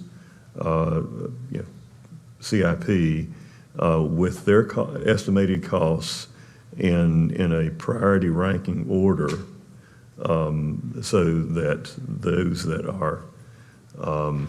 are severe and time sensitive would be ranked first. For example, the HVAC system at the detention center, the elevators at the detention center, the HVAC system, the other building. And I could do an actual real-time comparison of, well, this is what doing this from the requests from the courthouse would cost this year. And this is what we would have to eliminate from this year's actual realistic expenditure plan in order to pay for it out of what we've got available. Can we do that? I suspect we don't have it available now, or do we have that? Let me ask this question that kind of connects. Was the total amount, would you say 26.5 million? Is that? I believe the 26.5 is in our CIP for 3 years. All that work is not proposed, all of it will not get done in 1 year. That's correct. I mean, we're talking about a multi-year project. The financing will probably be for, was it minimum 5 or 10 years? I can't remember the financing. Not to get too into the weeds, but most of our limited obligation bonds are 20-year financings but we can amortize smaller useful life projects on a shorter basis. But even at 20 actually makes what I'm suggesting even easier. But at 20 years, and it's not going to all be done this year. So it's really a matter of having, it's kind of working from it, because some of the projects that are proposed in the CIP, nobody knows the exact amount it's going to be. They're not bid yet. They're not. I mean, they may be more or less. There's already a belief that based on our budget, some of it is unfunded. Yeah, so and that's why I specifically ask about the time-critical projects that are at the top of the list. That, we do have, the cash on hand, in effect, this budget year coming up, and they would get that.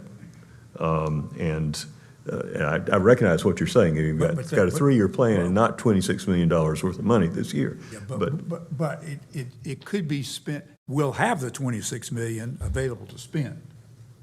Over 3 years. No, it'll all be available at one time. So that's where we're talking about a financing right now that is similar to the way we started the courthouse. Effectively, it's a similar option, but we'll do some type of drawdown and interim financing. With a bank, which it could be done, which yeah. is kind of the same thing. Yes. In other words, the question is, let's just say it was, the biggest number, I think, on this stuff is 900,000 probably. 900,000 is the biggest number. That could be done in this process. You could add 900,000. It's going to cost more interest money at the time that the bonds are locked in for the 20-year period. And it'll cost some interest money on the short term until the bonds are locked in. And then it's a matter, there's an out time at which, if it ends up being the total amount is more than anticipated, it can be corrected at a time in the future with other projects, other issues, other things. For example, I'm sure the Ag Center is not closed out. There'll be probably funds left over from that.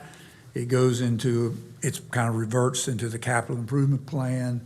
I mean, the kind of things that happen within the financing, that 900,000 and its accompanying interest payments are not a lot of money in this stage. If we were talking about 9 million, we'd be talking about something, but 900,000, we're probably not. You see where I'm getting at? I'm getting at just with the opportunities for in the future, how that could probably work itself out for that. Yeah, potentially, and I think back to the county manager's thoughts where we have X amount of cash on hand, and what do we want to use cash for that makes sense for useful life projects that are short versus long-term, like the ones we're going to finance with, some type of limited obligation bonds or financing agreement. But yes, you are on the right. To me, I understand what you're saying, and there's some potential flexibility down the road as far as projects go. I don't know if. I mean, what you're saying is it could be done, but there will be more adjustments made in the future than if you didn't do it. There'll be some adjustments, but it's also something that could be done with those adjustments and very little additional cost in the financing plan. Yes, potentially in what we could finance based off what they're asking for. We'd have to figure out what could be financed and what couldn't be. Yeah. So I think it's kind of a moot point, what you're asking, in terms of, I think you can. I'm sorry, but I don't agree. It's not a moot point. There are real projects that won't be done in the next 3 years if some of that funding that was planned for them is used for the courthouse. That's not what I'm saying. I'm saying you could do all of them plus 900. It's just going to require some adjustment in an out year. So just to be clear, you're wanting us to potentially go back and look at if we hypothetically added $900,000 as part of the limited obligation bond, so it's not taking away, it's potentially adding, seeing what that would do in terms of our debt. Do we have the capacity to do it? What would that look like? Yes, and I kind of heard what he said, what Lee. So we're unsure, but we can go back with the financial advisor and run those numbers and see what that looks like. And Chantel, while you're doing that, and so that I can allow Stephen to depart, I wanted to address the remote rolling cart.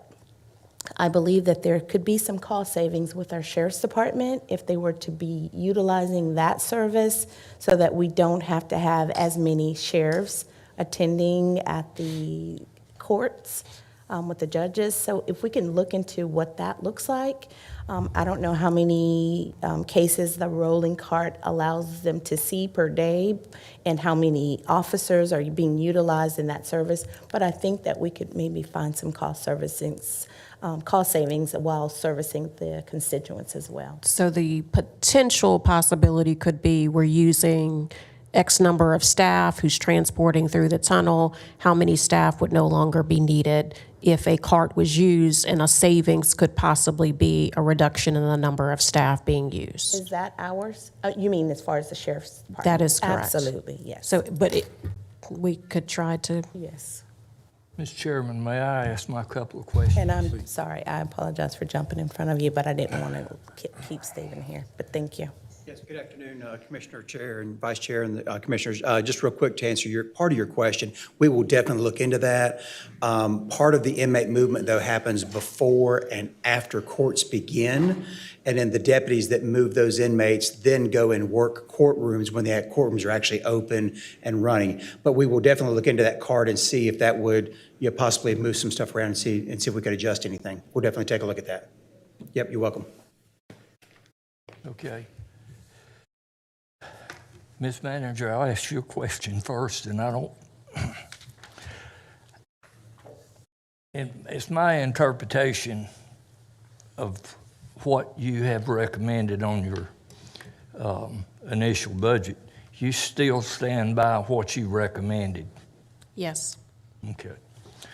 All right. I'm having a little bit of trouble getting over that. Now, you asked the, I could offer some commentary, but I don't think I will. You asked the judge a question. He said he had been, I don't know how many courthouses, a bunch. If he had encountered any of this new CRAVE system, and if I understood him correctly, he said no.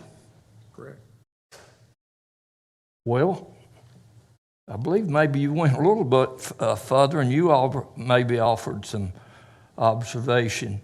Well, then I wonder why it'd be necessary we'd be the first one. I mentioned there are sometimes problems with being the first one. I'm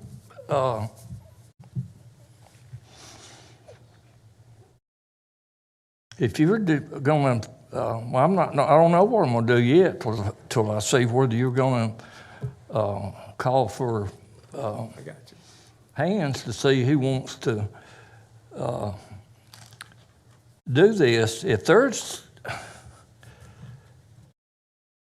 and I just can't believe that, I guess it's true, but it's hard for me to understand. Well, let me get finished. I got one or two more questions like you have sometimes. Let me get finished with them. I'll make some notes.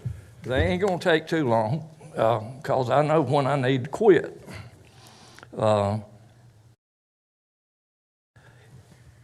It's just hard for me to,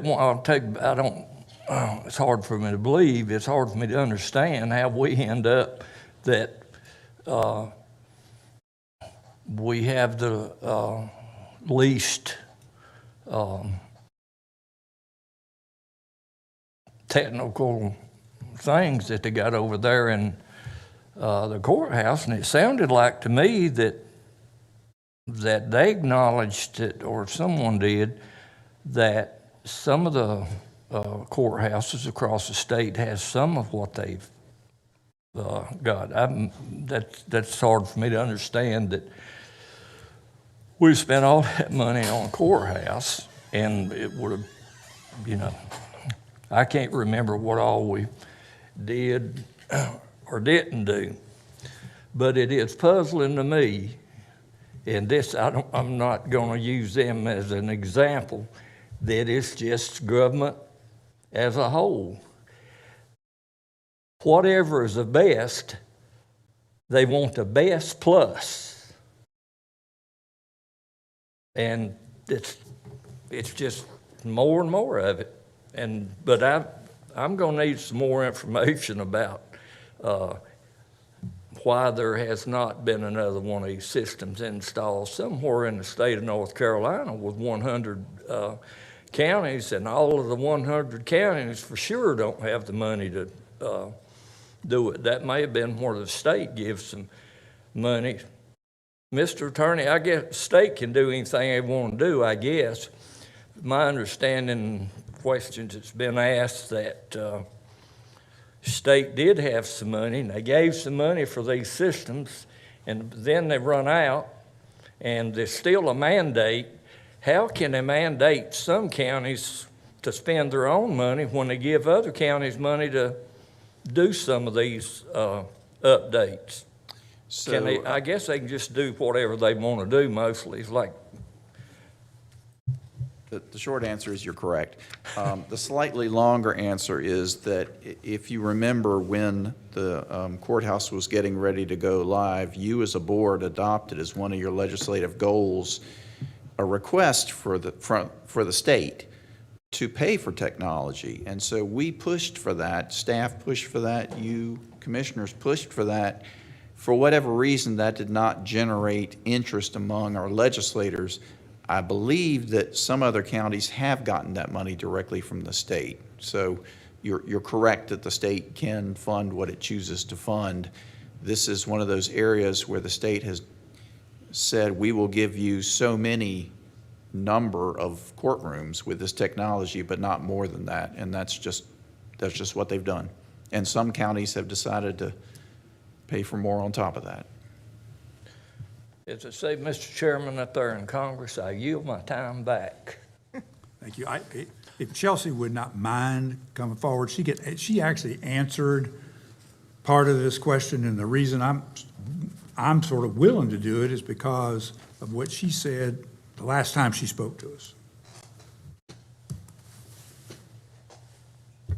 I think you can probably more about this than anybody here. So why don't you maybe you can walk us through a little bit of the AOC county relationship and assumptions and the recommendation they made to you now relative to future purchases. Okay. So my understanding is that AOC had X dollars. They have chosen to spend those dollars on different numbers of systems for counties. So we were originally told one number. We went on site and identified an additional number of devices or units that we have. And now the request is for more, and they are recommending a integrated unit that would operate as one cohesive unit for functionality. That includes evidence technology, which our current units do not have. They are recommending this as, in their view, it would be the most efficient way to operate. They are seeing other counties have different setups. Some have piecemealed it together themselves. Some have gotten third-party vendors to come in and piecemeal it together. AOC has advised that that is difficult to maintain because it becomes a finger-pointing kind of scenario of whose equipment is causing the fault in the systems. So that's why they are recommending the nicer, never-seen-before version, is how it was explained to me. Does that make sense? In other words, the AOC people are saying, no one else has this system, but the ones that have added, there's a base system in the first version, and people have added the components to make it work, and they're having problems with the components because they're not communicating with the base properly. That maybe is an oversimplification.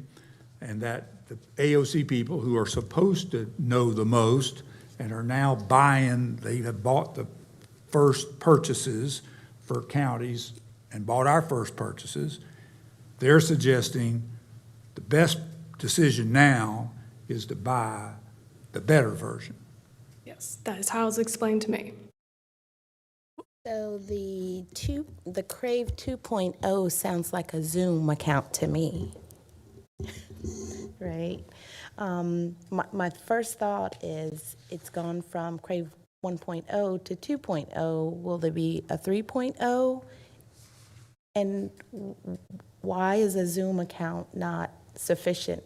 And then one of the other things that I was hearing from the presenters today, the judges, was how the district attorney's office was plugging in a laptop to the television, which gave me pause because I'm like, what system are they utilizing to present that video? I would have to ask the district attorney's office how they're doing that. I'm not really well informed on that. I can ask about I that can see though. like 3 televisions there presenting laptop plugins, and you just move that cart all around. It's a lot cheaper. I mean, I'm not a subject matter expert, but I'm just kind of thinking through that. I've been on Zoom and saw all of the players online, and you can present presentations and videos and all types of things. So just my thoughts. Yeah, we'll get some more information on that. But if there's a Crave 1 and a Crave 2, I'm sure that someone will crave a 3. There will always be a better technological or an allegedly better technological tool available. And honestly, Commissioner McDaniel, that was my question. Why can't you just get a couple of laptops and a Zoom account? Anyway, but obviously, I don't have the experience in the courtrooms that Commissioner Wilson has. So I will just say that Commissioner Linville read my mind. And I was so happy that he said it and not me. So, all of it. Because I knew then, I would get blamed for starting something, but it is Commissioner Linville today that made this, in my mind, so very plainly obvious around why do we have to be the first? And if there is this other technology across the state that is appreciated, well, what is it that people are using that would be something that, we could try to leverage? Because I did hear that there is some technology in the other court houses across the state. Well, what is that could, help bring the courthouse technology up to date versus we being the first to leverage that's the highest amount on the request, a system that no one else really have used. And I get what has been said around what AOC is saying about the base is not working. Once you fix it, you need to go to something else. And I think that sounds kind of bizarre, but it's above my pay grade. I'm just thinking that, is there something else that comparable to what they need to use the Crave system? I would maybe not suggest Zoom because they do have some security issues with Zoom a lot of the times. But, I just would be interested in other products that are not the first time someone using it. And to that point, I did reach out to AOC and ask them, from last week, what would be the cost to add the evidence technology to what we already have? And as of just a moment ago, they were looking into that and trying to get some numbers together for that, but they had not provided that yet. Okay. But it may be close to, if not more, than the Crave 2 if you get the other pieces that go with the Crave 1. Potentially. I haven't seen those numbers, though. And all the baggage and problems that go with it that have been complained about throughout the state by others who are using the 1.0. Potentially, yes. So I have a question about the 2.0 now. So when did this become available? Is this something recent because of the problems with 1.0? I don't know if it's because of that. I think it's just AOC's recommendation to do it as a fully integrated system rather than piecemealing systems together because they have seen the problems that emerge by the piecemealed approach. Mr. Chairman, you asked me to come up with a number, so I'm going to offer up $350,000 and let these folks see what they can do and how they can improve if it's nothing but 1 or 2 courtrooms. But this has been going on a long time. And if we wait for the state to fund it, it'll be going on the rest of, for years. So it sounds like it's nearly half. That's right. So I think it's just a matter of then maybe that's what you look at. That's the question that you all are going to look at. No. You have to delete, you'll have to reduce something and we need to get a list of the CIP. So we have provided that several times, but we will send that back out. Our hope is that within the $350,000, we'll look at what we could possibly do within the limited obligation bond dollars to where we don't have to reduce anything on the county side. And so we'll work through that. I think for me, what would be helpful, because in the budget ordinance that you're going to adopt, there is a section about the capital improvement plan. Between now and tomorrow, we'll see if that can be approved as is, and then maybe we can come back after to potentially expand the limited obligation bonds if we can do that. Or do you want to see budget ordinances that includes it and does not, which would then put almost 8 different options in front of you, which will get really Well, and it seems confusing. like way too much work for you all to put all that together. Seems like we ought to be able to figure out a way to maybe you need to think, maybe I'd think through a little more about the process, because if we get back together Thursday, if you all have an answer Thursday, they say, this is what would happen if we added $350,000 to the capital improvement plan for this technology, then we could say at the budget meeting, we could say yes or no to it. That could be like the first thing we do. That doesn't require, I'm just trying to think of a way to avoid you all having to develop 8 of these things. 8. I would agree. I think that gets, what would be great is if we could get a straw poll from the board on if you're even interested in taking on anything. Because when the courthouse was built, I just want to remind those that weren't here, when the courthouse was built, we intentionally did not put in technology because we said it was AOC's responsibility.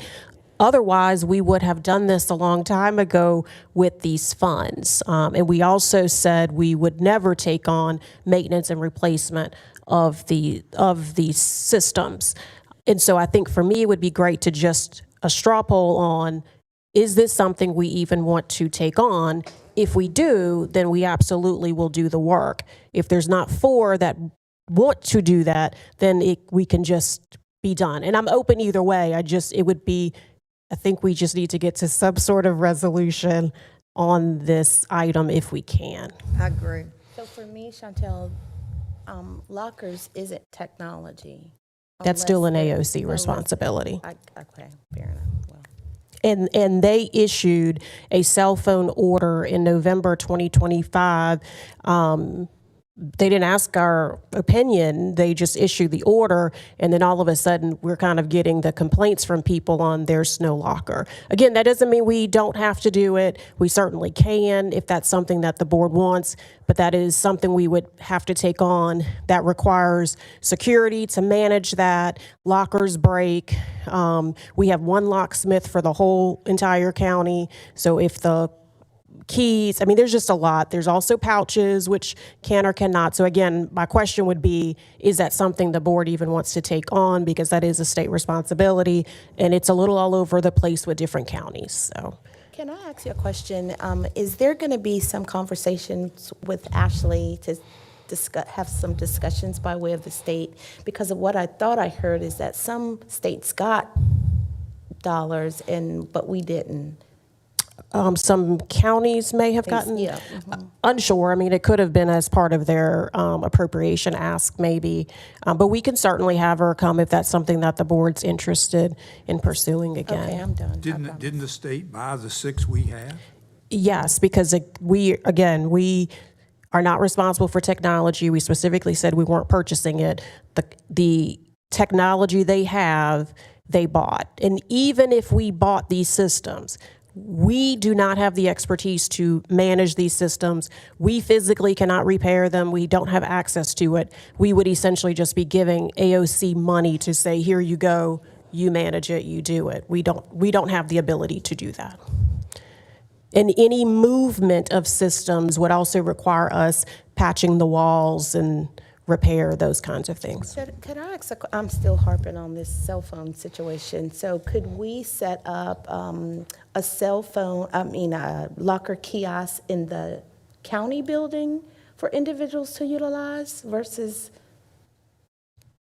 I mean, I think we would have the same challenges, and quite honestly, there's probably more security capacity at the courthouse to manage that versus in the county building.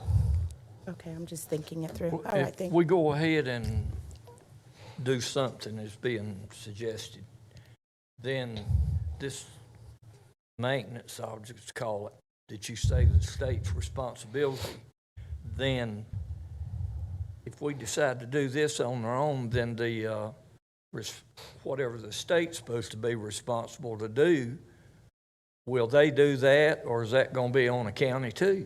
So the state has made clear they will not well, let me rephrase. They will not maintain the equipment. However, depending on how many systems we purchase, but in their proposal, it would be between $30,000, $40,000 per year for a maintenance agreement. And if we paid for that maintenance agreement, then they would come on site and do the repairs. But we're essentially paying them to do the repairs. They will continue to repair and replace the systems they purchased, but any equipment we purchase, they will not commit to repairing and replacing. I'm looking at you because I know you also had conversations. That's my understanding. That's absolutely correct. So if one of these systems breaks, and what they've said is they want us to commit to do that for at least 5 years. And so if something breaks down, we will have, of the new equipment, if some of the new equipment breaks down, we would have to replace that. My understanding is the old equipment, they will still maintain. It's $32,460 a year is in their budget. May I ask, Commissioner Whitson, is your motion to authorize up to $350,000 in capital funding for the courthouse technology? Yes, unless, what Chantel mentioned, I think if we say today we agree to 350, then the staff can see the best way to finance it. And then we would also, however much that buys, we would have to figure out what's the dollar value of the annual repair agreement, because that, we would be responsible for that. Correct. Do we have a? Yeah, so we don't have a motion. We have a suggestion. Straw poll. And we have a suggestion, kind of to expedite our discussion, so for getting ready for Thursday. So the question is, how many people would like to, sort of a straw vote, how many people would like to pursue the $350,000 suggestion to be applied toward improving the courthouse technology? We'll do that. Well, I would. I wanted to make a comment, but Oh, go ahead. the answer is I would. But again, since these items are fungible, I would toss the 2.0 out.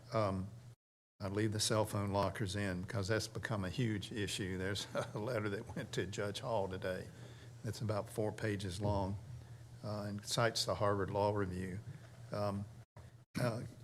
Knock out a couple of the Crave 1.0, either move them or install them in district court. Knock out that WebEx hearing room. That would run a few dollars more than what you suggested, but I'm frustrated that you were that accurate. How much more? It'd be about 400. I'm good with 400. I am too. And I think you know probably more about it than we do since you work in there most every day. Well, I'm sensing that there's only 3 that have any interest whatsoever. Is that what I'm hearing? Well, part of where I'm hesitant on, it seems, I understand about, I have to, I guess, just be confident in some people and let it be that, because this technology stuff, it's not but so many people that knows a lot about that. Is the part about the maintenance. It seems like that unless I'm interpreting it wrong, it seems like to me that what we're talking about doing, if we go on and get this newest version of equipment, that we're still going to be, even though that you say the state's supposed to pay on this maintenance or responsibility, I'm understanding, or it's my interpretation, that they won't. We do go the route we're talking about.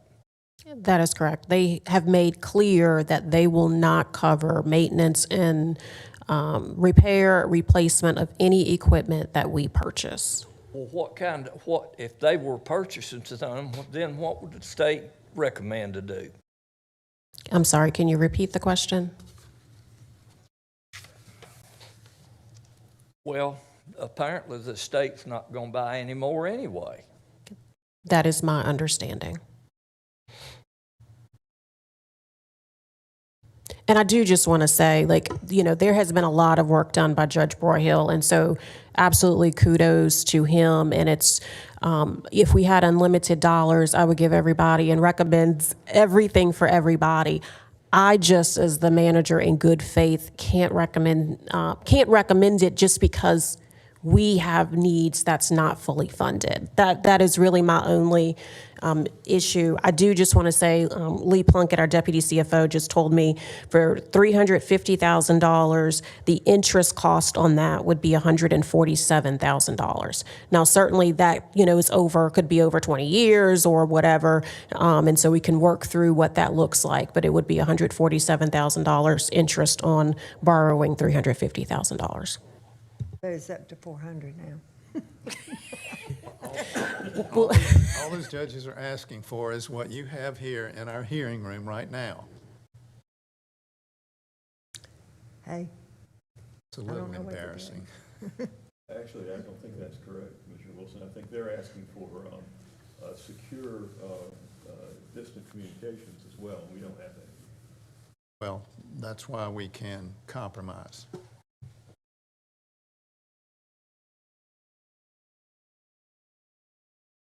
So I'm taking, what I'm seeing, I guess, or hearing, is that there's no interest in pursuing this at all. So if that's it, I'll consider a little further, but I'm not going to do it just right this minute. If that's what it's got to be right this minute, then no. If you were willing to,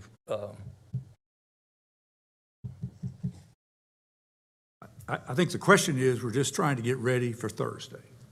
And understand that. we don't, and do we include some amount of close to three? In fact, I picked out, I got to 346 if you do the move to the two, do the 20,000 for the lockers, do the 49,000 for the teleconferencing system, which they've identified as an important issue. And I don't know if that's how that's tied into it. Plus, it looks like you can get a turnkey Crave system for 132 plus 4,000 in maintenance. That adds up to 346, which is pretty close to the. Well, let me ask you this, Mr. Chairman. That's about all I'm going to do is,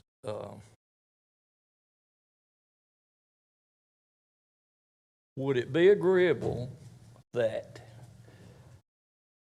I notify the manager, and then she can let you know of my decision in the morning and email everybody else so the other board members so they will know. And that's it. That's all I'm going to do today. How long will it take before we know if there are any savings on any of the recommended, the projects that's in our CIP plan, to say that we could then take some of those savings and support this request? There are no project savings currently. So we turned over every rock and every couch cushion to find what we found to repurpose and reallocate for the CIP as it's been presented to you. That would probably be another year's worth of work to find some project savings. Because what I would say is if we had savings, we have a list of projects that's not funded. Oh, we still have some more projects? Yes. Certainly a we just pressing keep need with going the down elevator at the road. LEDC. Yeah. Because we technically needed 1 cent to fund all of our 6-year capital improvement plan. So if we had savings, we'd have a list.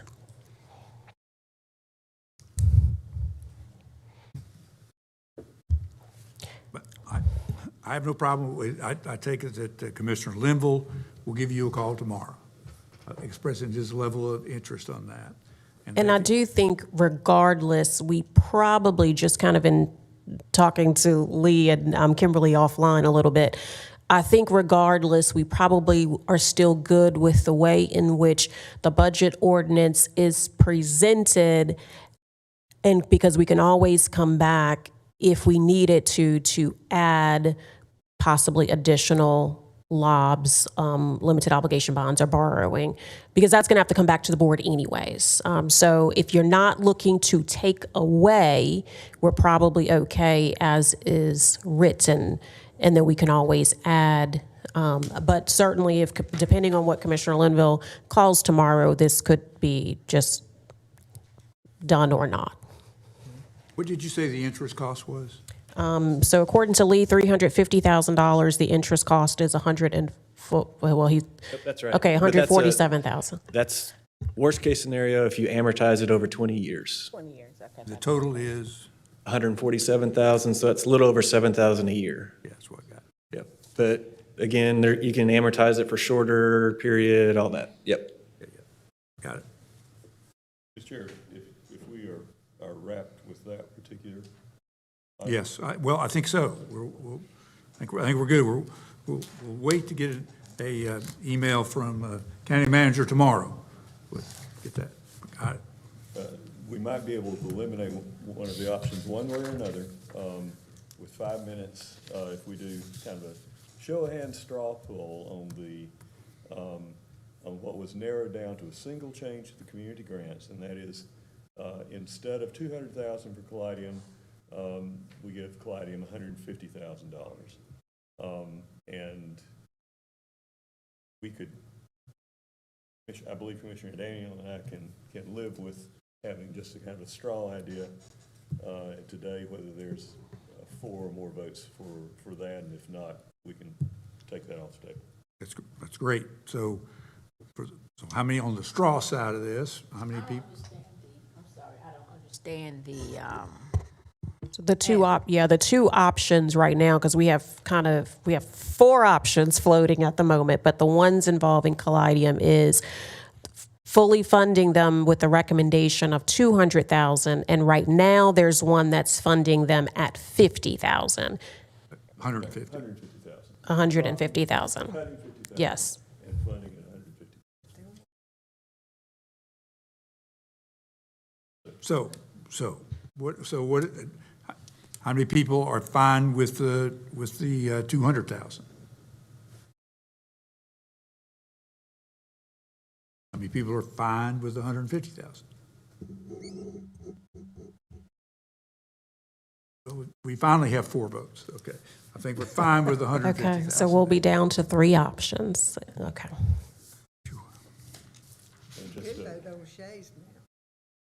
I don't have either because mine is 0. What will the 3 options be again? So we have an option that fully funds the school's request, an option that has 0.2 cents for the schools, and then the option that has basically the manager's recommendation, the enhancement, all of them have like those enhancements, and then this would have the Caladium at 150. I'm assuming the enhancement, the one-time money that was saved through the mental health state grant part, I'm assuming those enhancements, I didn't hear any disagreement with those last time. So I assume all the options would include those. All the options would include those, except Commissioner Woodbury's adds Juneteenth. Well, maybe we could deal with the Juneteenth side of that, and that would be another cleanup. Is there any interest in including the Juneteenth holiday pay, which, as I recall, was in the $127,000. $127,000? Of course, I was.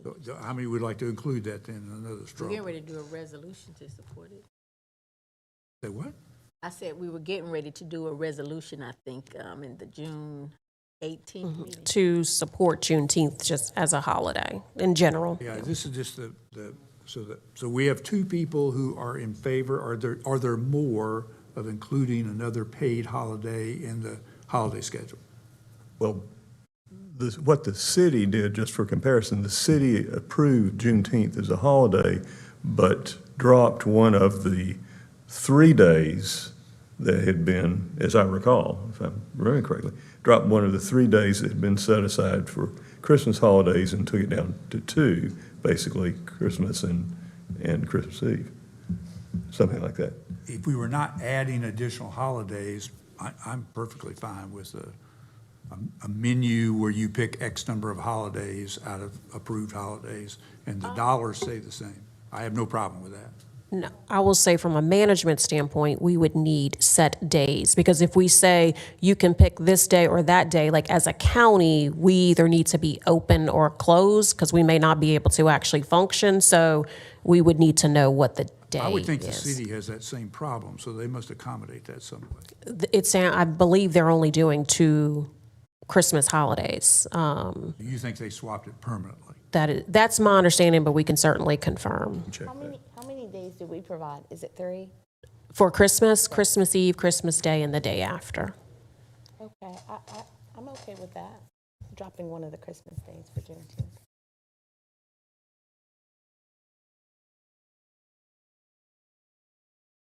What, is there anyone else interested in doing that? Okay with that. Was that a yes? Yeah, I'm okay with that, but we could, that's not, doesn't have to be in the budget. That can be a separate That's not a cost resolution. issue.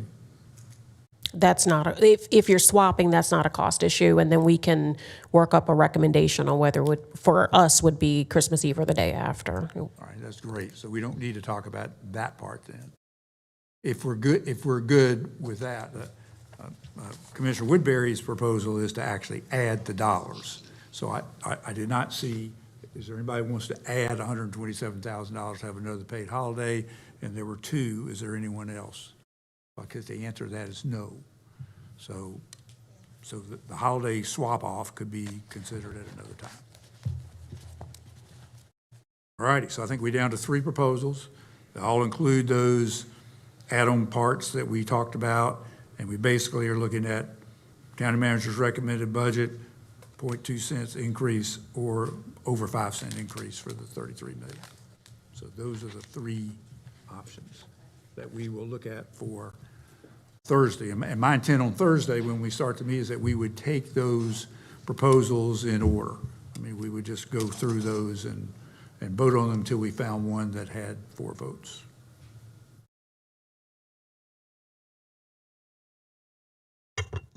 All right. Anything else needs to be said about any more straws that need to be counted, any more This has been very helpful for me, so thank you. more courtroom discussions?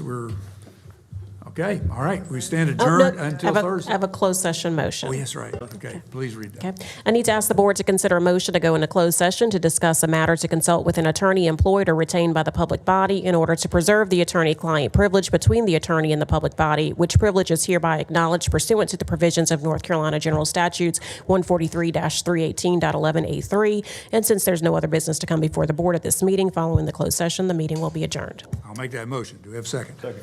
Motion carries unanimously. We are adjourned.